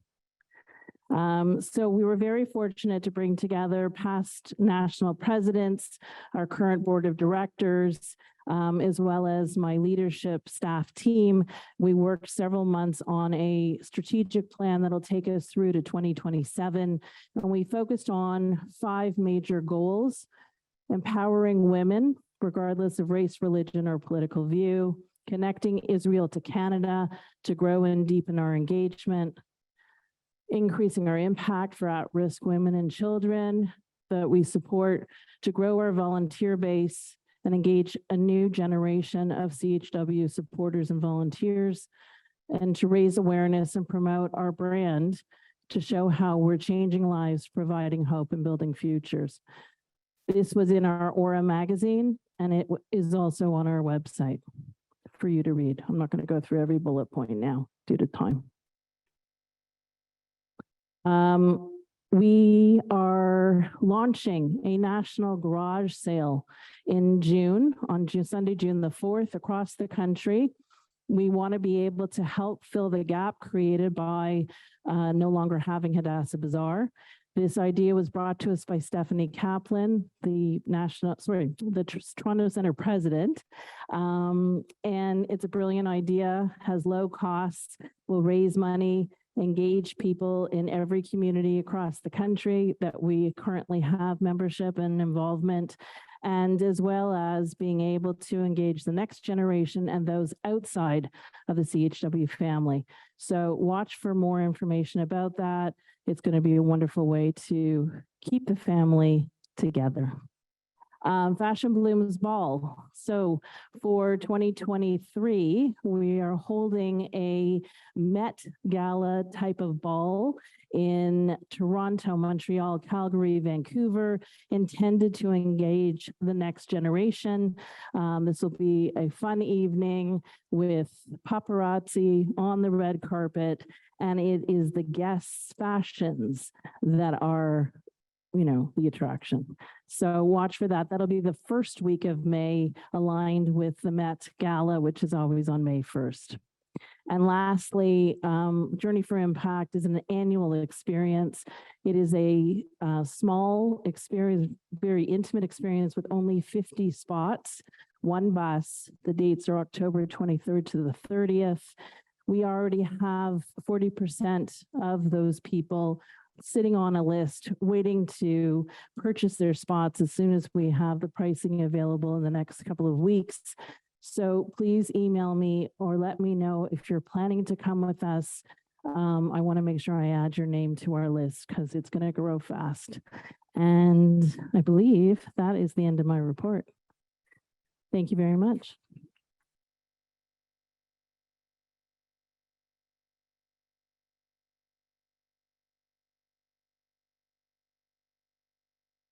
Hi, everybody. I am Lynn Gilman. I am the National Vice President and also the Governance Committee Chair, only for the next 30 minutes. It'll change. So I want to thank the committee. The Governance Committee is made up of the past president, which is Marilyn Lick, the current president, which is Elena Latsky, myself as the vice president, Lisa Cole-Kotler as the CEO. And I want to thank Elena and Lisa for allowing me to invite our national secretary, Linda Senslet, to the committee.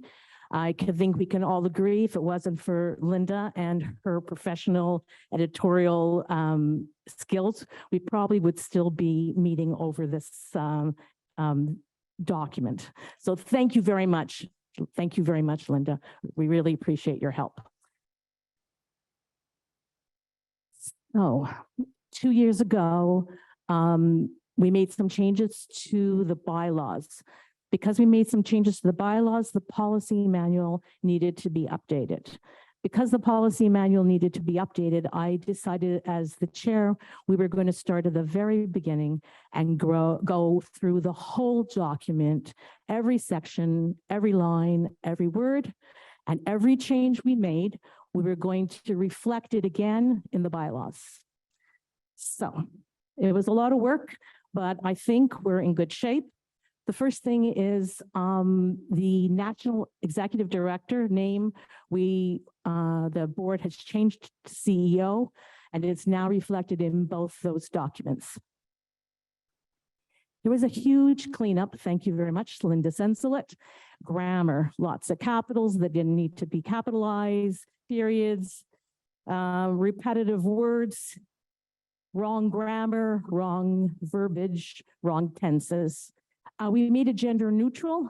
We changed the logo. As you know, we have a new logo and new colors.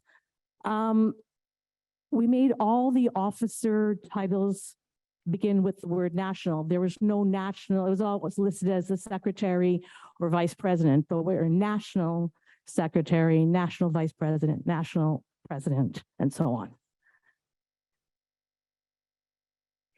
We made everything very clear in the policy manual. We cleared up any ambiguities. And we made sure that everything was consistent between both documents. We changed the word first vice president to vice president because there's only one president, vice president.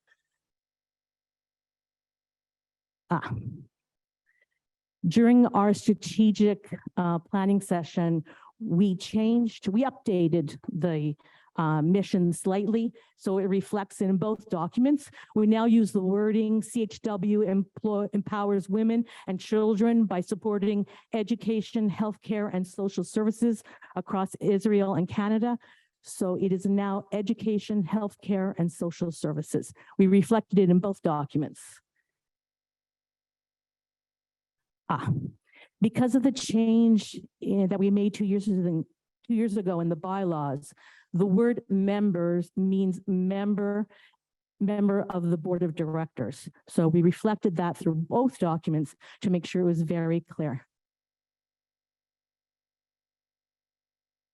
So the new term for the past, for the people who had membership, we are no longer a membership organization. Those are supporters and donors. So it's reflected in both documents. We removed, in the policies manual, we removed any section that referred to membership fees. We no longer charge membership fees. Removed the section of male associate, life member, annual member. There were a lot of appendices and attachments to the policy manual. When you went to print it, took forever, took about this much paper. We have removed some of the very large ones. They now are at the office. You can request them from the CEO or the director of finance. And now when you print it, it'll be a reasonable size. And any appendix is now, that small is now at the end.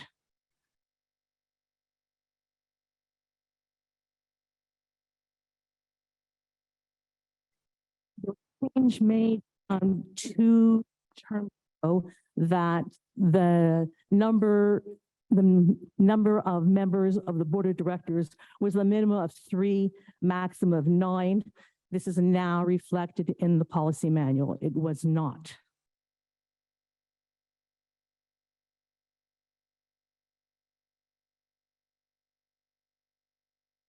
We were looking to the future. There could be a possible time that we have co-vice presidents. Therefore, we could have co-presidents and co-past presidents. And we reflected that and the various options in the policy manual and in the bylaws. We changed the governance chair to be the past president, the national past president. And the reason why we did that is we felt that once the president had become the past president, she she or he would know the ongoing business of the organization better, would know the bylaws better, therefore would be a better governance chair. And really, the national vice president should be focused on fundraising and development committee, which I will get to. We updated both the national treasurer and the national secretary role. There were items in there that should be the responsibility of either the CEO or the director of finance. It didn't make any sense because both of them could be anywhere in Canada, and therefore they won't have access to the office on a day-to-day basis. In the policy manual was a description of the CEO's job, her performance objectives, responsibilities, qualifications. It's not necessary. She's an employee of ours. It's in her contract. So remove that. The policy manual is for our supporters and volunteers, not for staff, paid staff. It said in the policy manual that the city centers could make their own financial investments. We removed that. And we also updated nominations and elections that hadn't been updated. The National Leaders Assembly was changed to the National Leaders Committee. Everything else is a committee except for that one. We want to be consistent. And we also added that the volunteer leaders and representatives and staff could be added at the discretion of the CEO. There are now 4 national standing committees. There's governance, budget and finance, investment oversight, and development.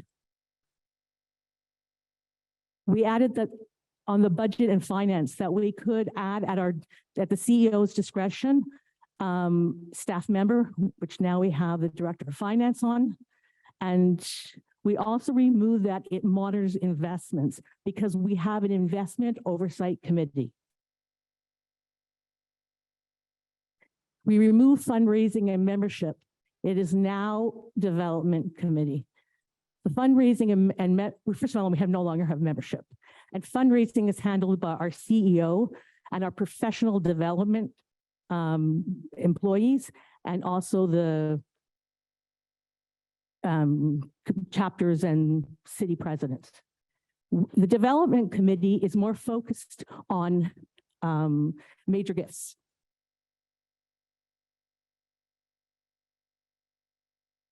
The nominations committee and their responsibilities slightly changed because we no longer have elections and we don't have nominations. It's completely, the board is handled by the nominations committee.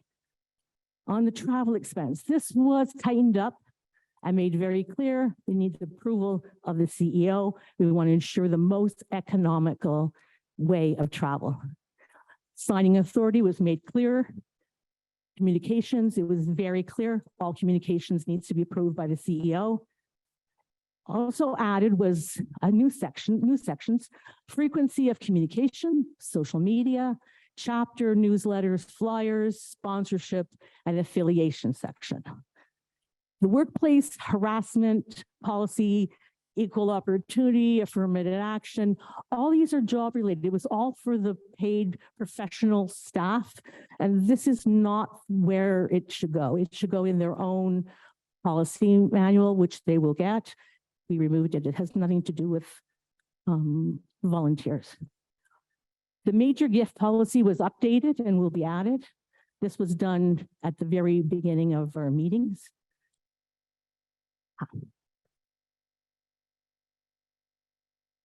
There was a section in the policy manual that we should have overlapping terms for the board of directors. It was never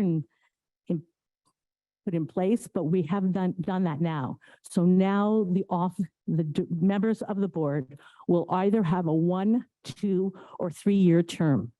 The vice president, the president, and the past president will always be 2 years. The consecutive term section was made clear. Thank you. Do I have any questions?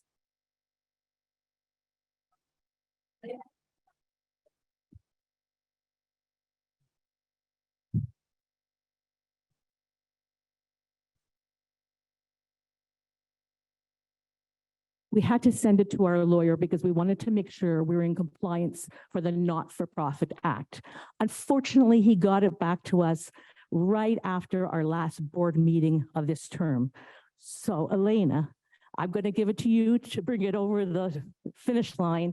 So the first meeting of the Board of Directors, of course, we will have this in place and we'll be able to ratify it. Thank you.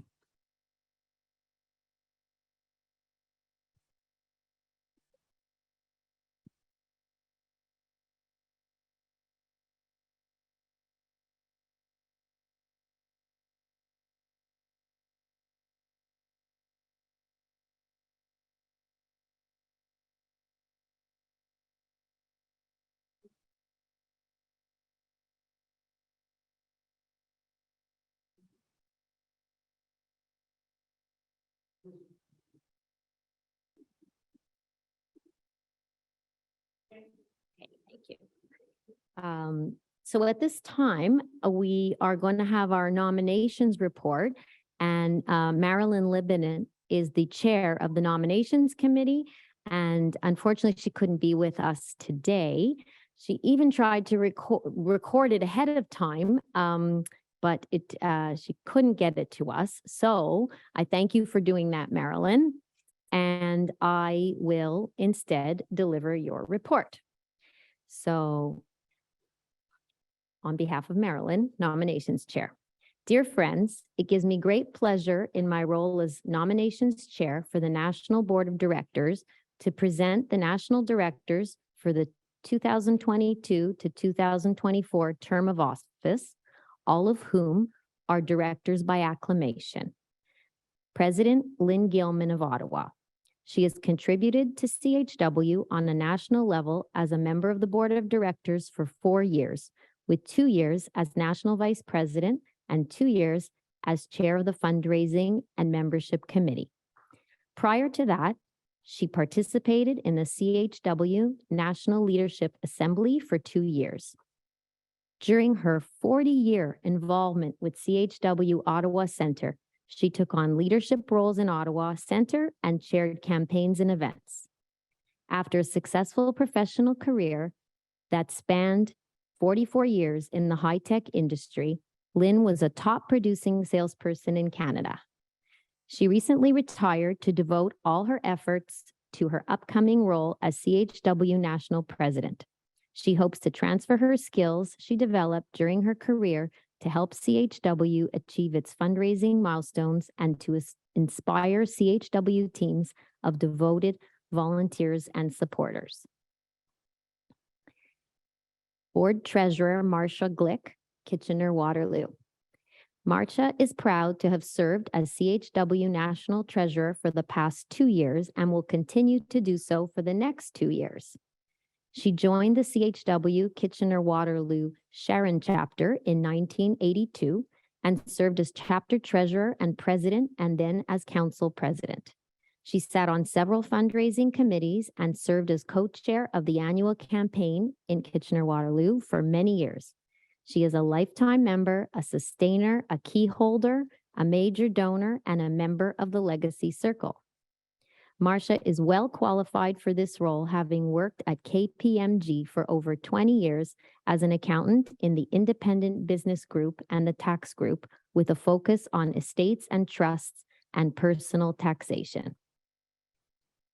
Arielle Schachter of Montreal. Arielle Schachter is a native Montrealer who recently returned to her hometown after living in New York for nearly 15 years. Her family has a long history of involvement and support of Israel and is on the board of the LD Foundation and the Jerusalem Foundation. Ariella is an advisor to Frank, a unique leadership community for women.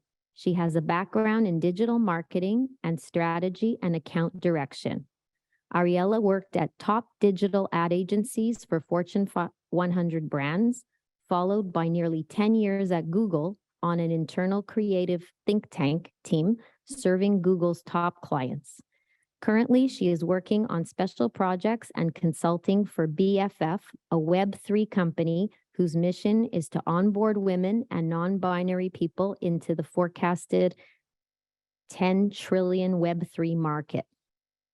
I don't even know what that is.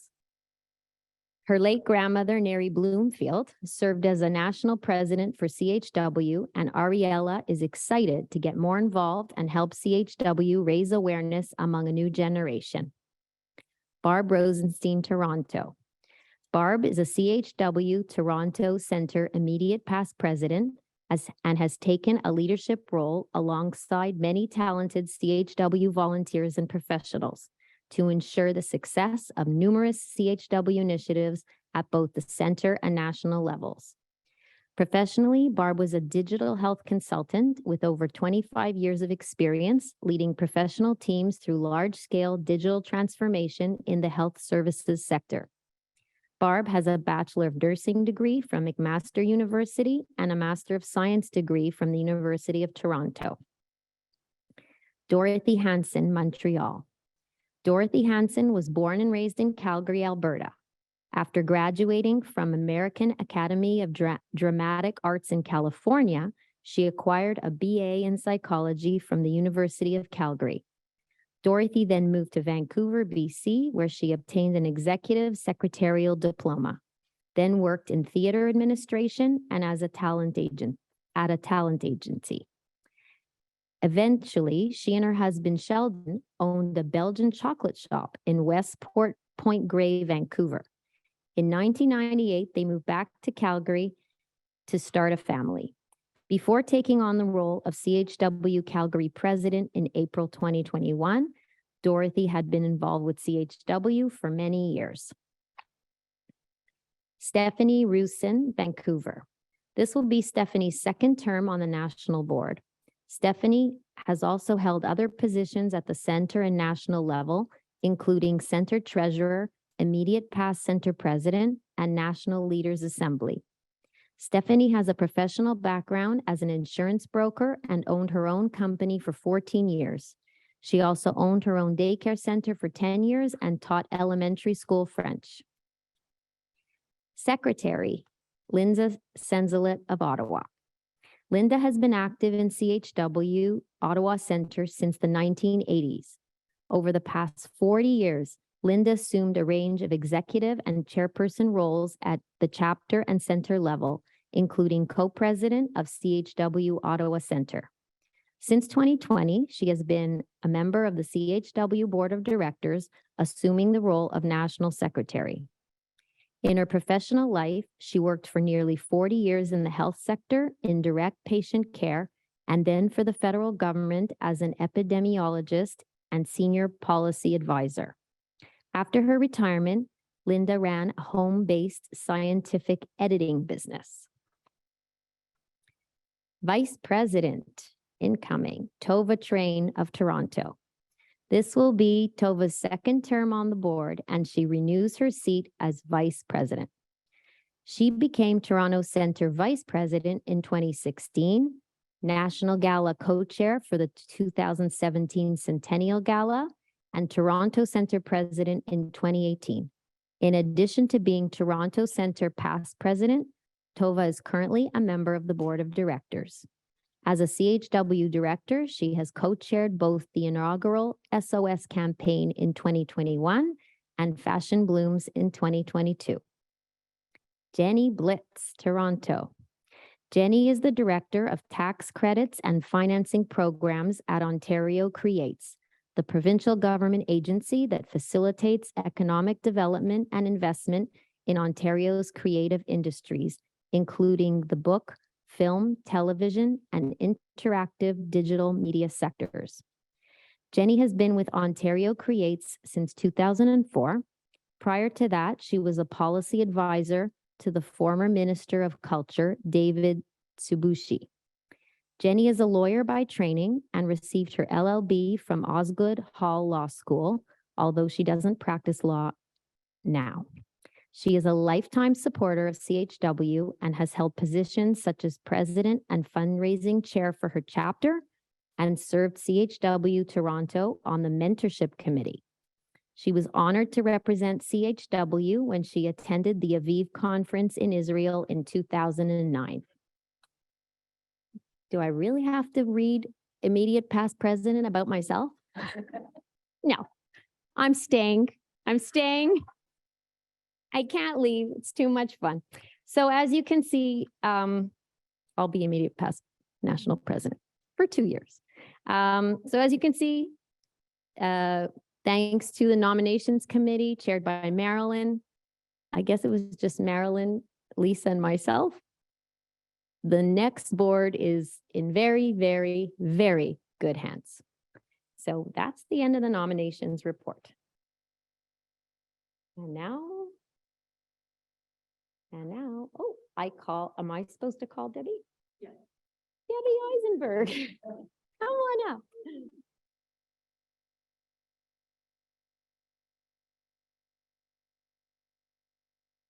Good afternoon. Whoops, am I in the right place here? Okay, I'm Debbie Eisenberg, CHW past national president. And what an absolute pleasure to be here in person with all of you at CHW's AGM. And today I have the honor of paying tribute to Elena Latsky, CHW's outgoing 25th national president. I have known Elena for more than 20 years. I've gotten to know her first as a dedicated volunteer at the chapter level and ultimately as Toronto Centre president, and later as an invaluable national leader. Since joining CHW in 1997, Elena has been an inspiring volunteer and a generous and passionate supporter of Israel. In addition to being committed major supporters over the year, Elena and her husband, Jonathan, have just established CHW's Social Impact Investment Fund in Israel, which you heard a bit about, as part of CHW's first ever social impact investment in Israel. Elena and Jonathan have raised 4 wonderful sons, and most recently a puppy. And no matter how busy Elena has been, she's always made CHW and supporting Israel a top priority. Taking family trips there to experience CHW projects firsthand, I would like to personally thank the Latsky family for sharing Elena with her CHW family. So generously sharing her. I've had the pleasure of working with Elena on a variety of national committees and initiatives. During CHW trips to Israel, we've enjoyed talking and walking along the boardwalk in Tel Aviv and visiting CHW's beloved projects. We've quelled and cried together at times while witnessing the positive impact CHW is making in the lives of thousands of children and their families. One can never underestimate the importance of the tone from the top when it comes to leadership. Elena, you are truly one of the nicest people I know. Every CHW president has encountered unexpected challenges during their presidencies. During your term, you've faced many hurdles, all the while remaining calm and steady through a change in professional leadership while simultaneously grappling with the impact of an unprecedented global pandemic. Whoever would have thought when Marilyn Libben, immediate past national president, passed the baton to Elena in 2020, that we'd still be dealing with pandemic challenges in November 2022. Elena, through it all, you've met each obstacle with your characteristic thoughtfulness, kindness, patience, optimism, and even good humor. You have the dubious distinction of wearing the crown of pandemic president, complete with a tiara emblazoned with the word "Oi." Clearly, she's tougher than she looks. With a degree in accounting, You've described yourself as being practical and logical in your thinking. However, you also have a creative side, which has certainly been a tremendous asset to you as national president. In recent years, I learned about some of your hidden talents. Perhaps your ability to pivot gracefully and land on your feet and holding firm when necessary, but always with a sweet yet steady voice, can be traced back to your early days as a competitive figure skater and member of a singing duo. When Elena became national president, she wrote about this being an evolutionary era and a season of change on many levels. Her stated goals included implementing changes to continue to move CHW forward, improve CHW's virtual presence, and develop creative strategies and programs to attract a new generation of supporters in order to advance CHW's mission to empower women and children by supporting education, healthcare, and social services across Israel and Canada. It is often said that change is the only constant. Not content to simply stay the course and ride out the pandemic, Elena has worked side by side with Lisa Colt-Kotler, who joined CHW as National Executive Director in March 2021 and is now CHW's first CEO. Together, Elena, Lisa, and the board of directors have embraced change, ushering in bold and fresh ideas. Their resourcefulness and resilience has been both reassuring and motivating for the professional team and volunteers alike. Their collaborative approach has been met with enthusiasm and positive results, as we have heard in today's President and CEO reports. New partnerships, creative fundraising strategies have attracted interest from young volunteers and leaders. CHW's updated branding, a fresh take on the Aura magazine, and the new CHW website have all unfolded during your term, Elena. You have so much to be proud of. As you now pass the baton to Lynn Gilman, CHW's incoming national president, you will join the ranks of CHW's past visionary leaders and agents of change. We've come a long way in the past 2 years. Obstacles have given way to opportunities. You can now flip your pandemic president tiara from oi to joy. Coincidentally, Elena's middle name.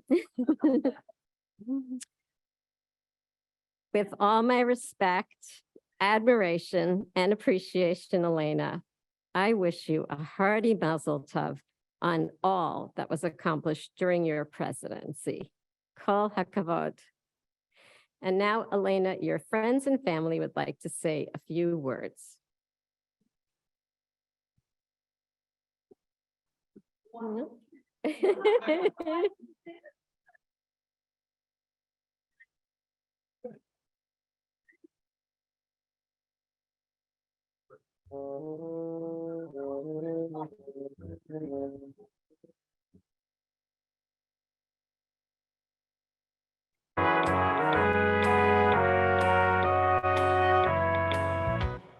How it began.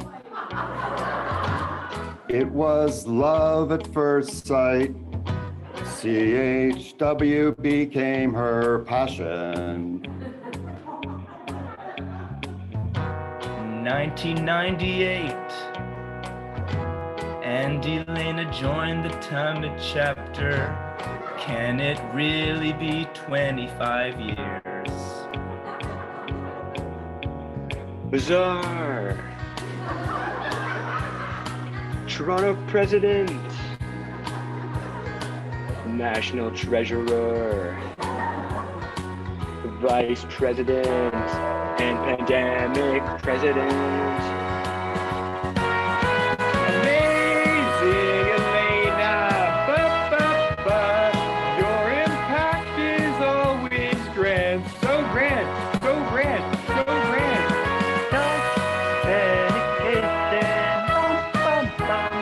Respected by all who know her. family Latsky surprisingly survived her absence. We ordered in to stay alive. But we know that sharing our loved Elena, Tikkun Olam, is alive and well. Passionate, dependable, artistic, humorous, and caring. Amazing, Elena. Your impact is always grand. So grand, so grand, so grand. Such dedication, respected by all who know her.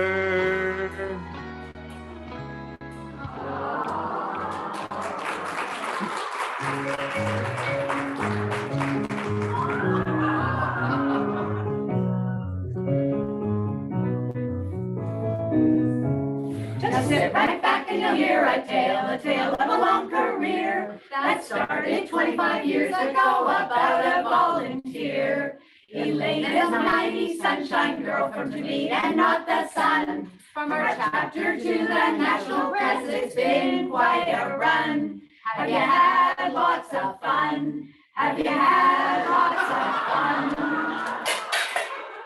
The weather started getting rough from the time you took the crown. If not for your courage and your calm approach, CHW would have drowned.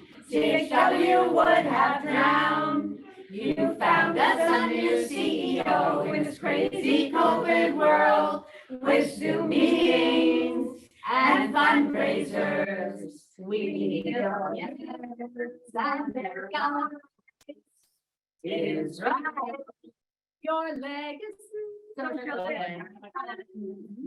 your reign is done.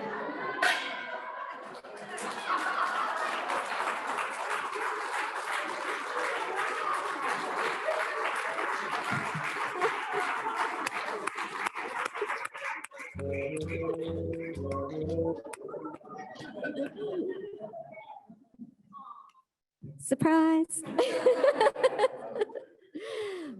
Now it's my pleasure to make two special presentations to Elena. Elena. Okay, we're going to do some heavy lifting together here.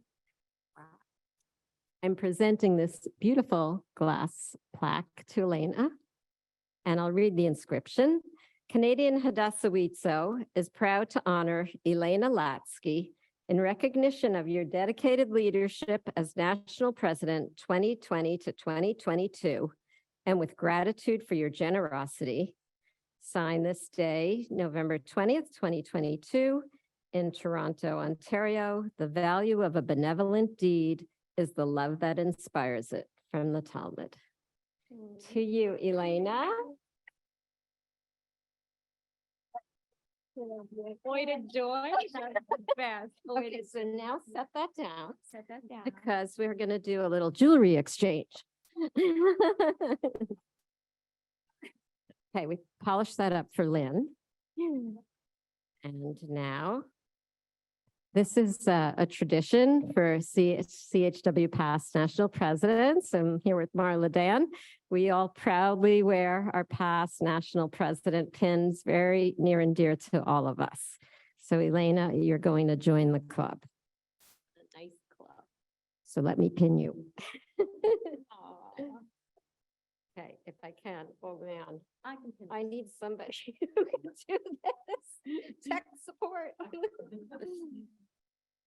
What's my problem here? Is it a safety catch? This is why we changed the title from NED to CEO.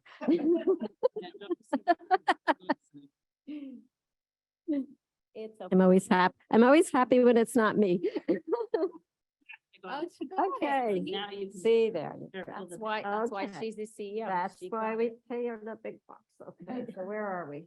Upside, right side up. It says Elena, it says Elatsky and her turn. Yes, it does. No, it says your name. Yes, it does. It does. So we will wear these happily together. Perfect. Okay. Well, later on, Might thank you as so much. So much. I will wear it with pride. I will wear it with pride. Thank you, and thank you to the family and to the chapter. That was really a real surprise. You guys got me. You got me big time. Thank you. Love you guys.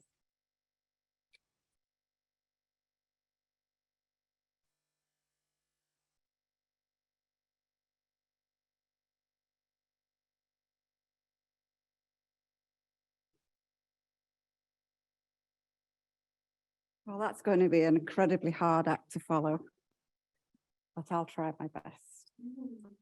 So it's my great pleasure and honor to be installing my dear friend Lynn Gilman as the incoming National President of Canadian Hadassah-WIZO. In years gone by, traditional installation was more formal.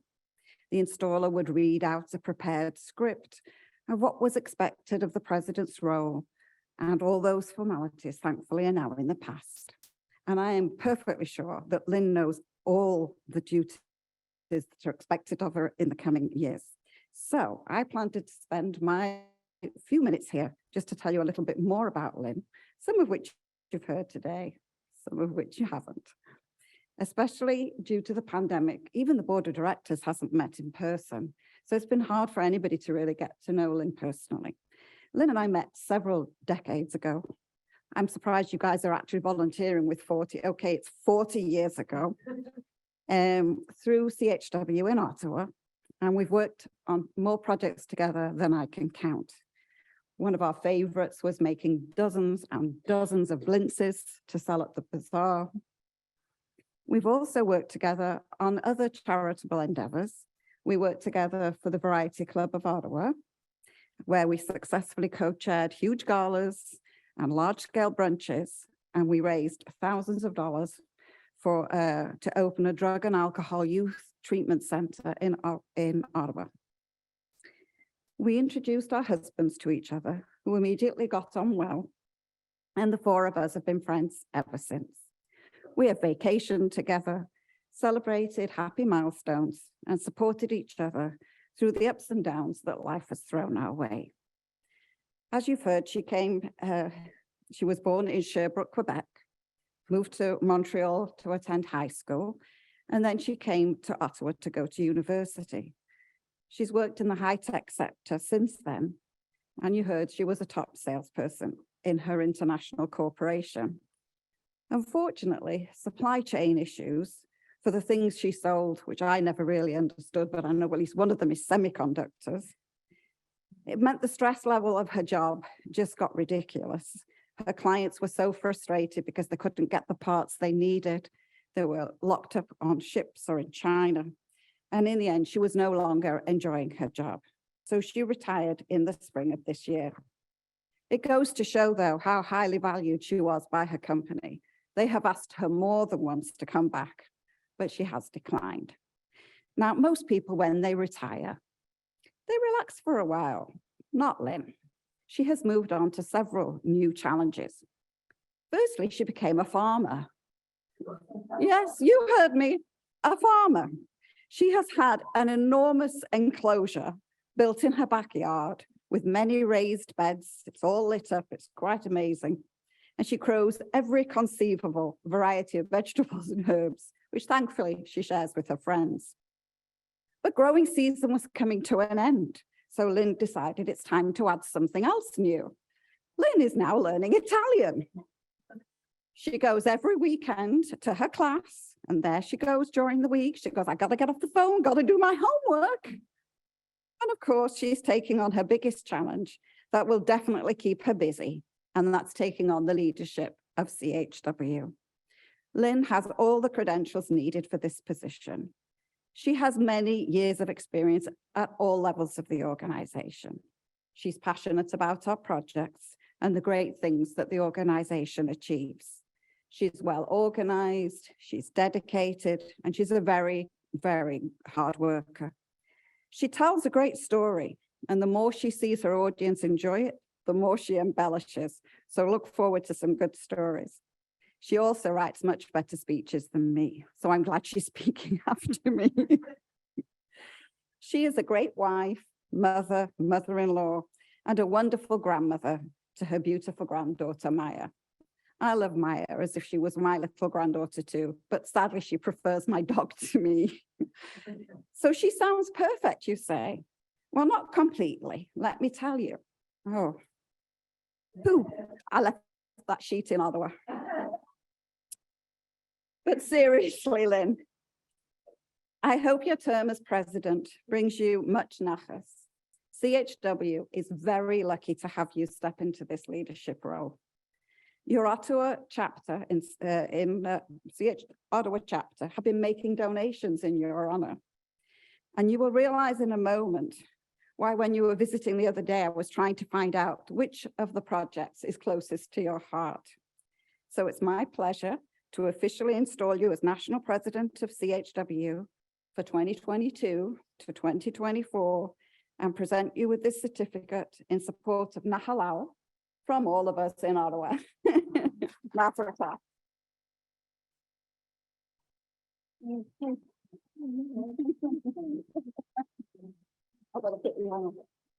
As tradition will want, I will read it out.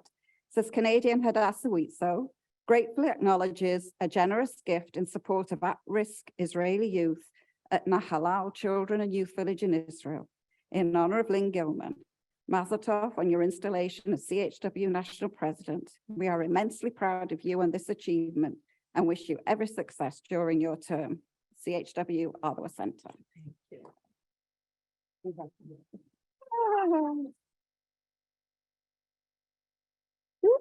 Ooh, that's a nice pin. Oops. Let's see if I can get it open. Oh, it needs to. We're in trouble.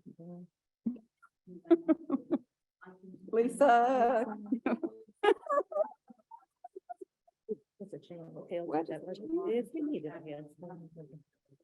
It's a double on that one.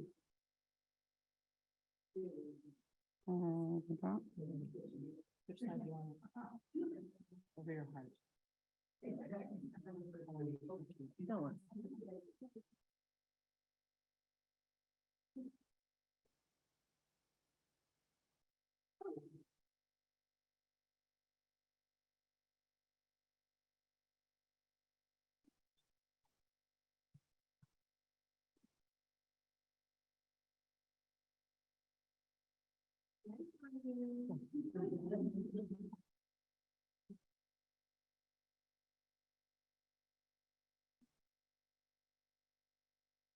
Thank you, Gina.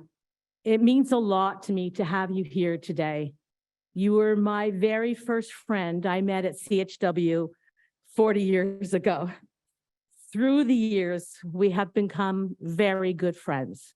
I appreciate all your kind words and leaving out some of the not so kind words. Your encouragement and your counsel throughout the years.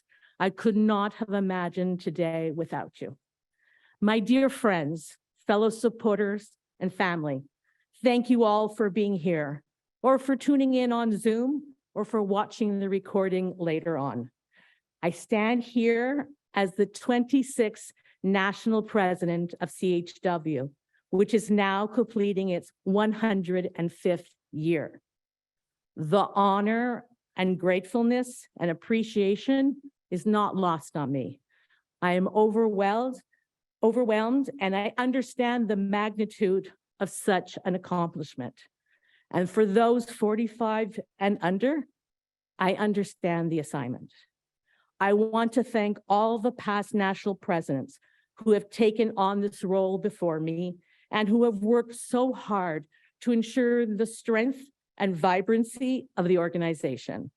We are lucky to have so many of them here or watching on Zoom today. I am very fortunate to have such great mentors and role models. I do want to mention Terry Schwartzfeld, a blessed memory, who, although is no longer with us, had a huge impact on my involvement at CHW. I can only imagine how excited she'd be today for me. I want to thank everyone that reached out to me via phone, text, email over the past few months to wish me mazel tov and to congratulate me. I appreciate the support and kind words. I'm looking forward to the next 2 years with excitement and enthusiasm. And I want to thank the nominating committee of Marin Libin, Elena Latsky, and Lisa Koch-Kotler for assembling a brilliant and exceptional board of directors for my term. I am very lucky to get to work with such a team. Each member of the board of directors has offered or agreed to chair or co-chair every national campaign or national fundraiser or standing committee or two. And in many cases, they have offered to do both while juggling the commitments of the board and their own personal commitments. I think I speak for everyone here when I say we appreciate and thank you for your leadership. Over the last 6 months, Elena and Lisa ensured that I would be ready for the job by including me on every committee and also meeting with me every week to discuss the ongoing campaigns, the issues, and matters of the organization. And I have already met many of our stakeholders, so I am quite prepared. I'm looking forward to meeting more of our volunteers, our supporters, donors, and stakeholders, either in person or virtually. I am also very fortunate to have a great CEO like Lisa by my side. Lisa is an inspiring visionary who is not afraid to dream up something new or try something totally out of the box. And she challenges us all to be our very best. And through all of this, her feet are planted firmly on the ground to ensure we deliver and meet all requirements and expectations. On top of this, we have a top professional, dedicated staff that make everything happen while making it look easy. Now you see why I'm so excited, enthusiastic, and perhaps very confident. National presidents come and go every 2 years. However, the focus of CHW's mission and vision has not changed and will not change. We will continue to work hard so we can help and empower at-risk women and children in Israel and Canada. And we do this through our support of projects at our partners, like Nahalal and Hadassah Youth Villages, the SOS program with World WIZO, Hadassah Hospital, Shamir Medical Center, Netanya Technological High School, Neri Bloomfield Academy of Design, Hadassah Academic College, Michal Stella Forum, Franny's Fund, CYJ, and many more, plus our new launch of our social impact investing. We will help create solutions for change. We know we are having an impact and changing thousands of lives. This means over the next years, we need to build strong leaders. We need to boost our visibility in all communities. We need to increase our impact. We need to grow our volunteer base, and we need to make stronger connections. We can only do this with your support and help. So here I am, 5 minutes into the job, and I'm asking each of you to do more.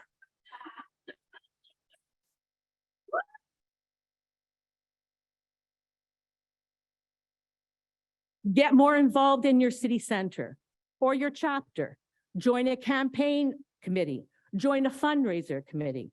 Be a canvasser for SOS. Be a canvasser for AC, for annual campaign. Be a canvasser for end of year. Join the legacy circle. Become a sustainer. Come with us to Israel. Make a larger donation. In fact, right now, we are in the thick of our end of year campaign. And you can make a donation right now. Take out your smartphone, your laptop, your PC, or you can call on Monday to the closest CHW office. Not sure how to get involved? Call Lisa, call me, call any office. I know when people come together for a common goal, there is always success. A few more quick thank yous. Elena, thank you for encouraging me to step up to the plate, for your generosity of time, and for making sure I was very, very prepared. Thank you for all your dedication over the many years. Lisa, thank you very much for everything and for making it an exciting time to be the national president. To the outgoing and to the incoming board, thank you for taking on this important work. To my chapter in Ottawa, thank you for your support and encouragement and for this generous gift that you made in my name. To all my friends and family, to my sister, my brother, my sister-in-laws, my brother-in-law, my nieces, my nephews, my cousins. Thank you for being my cheering squad, no matter what I take on.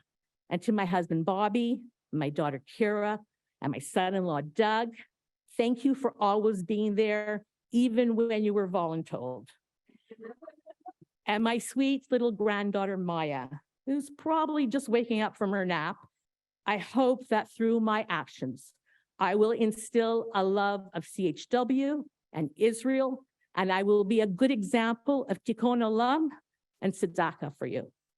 And to all of you, again, thank you for your support.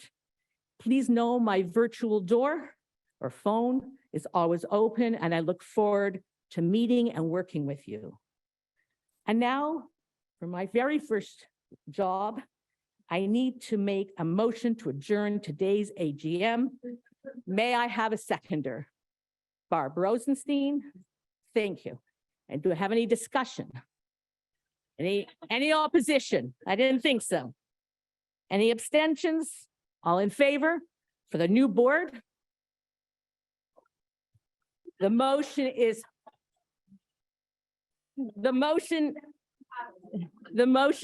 passed. The meeting is adjourned.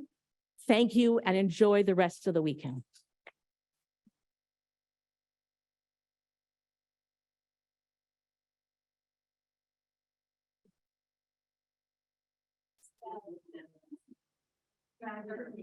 Well done.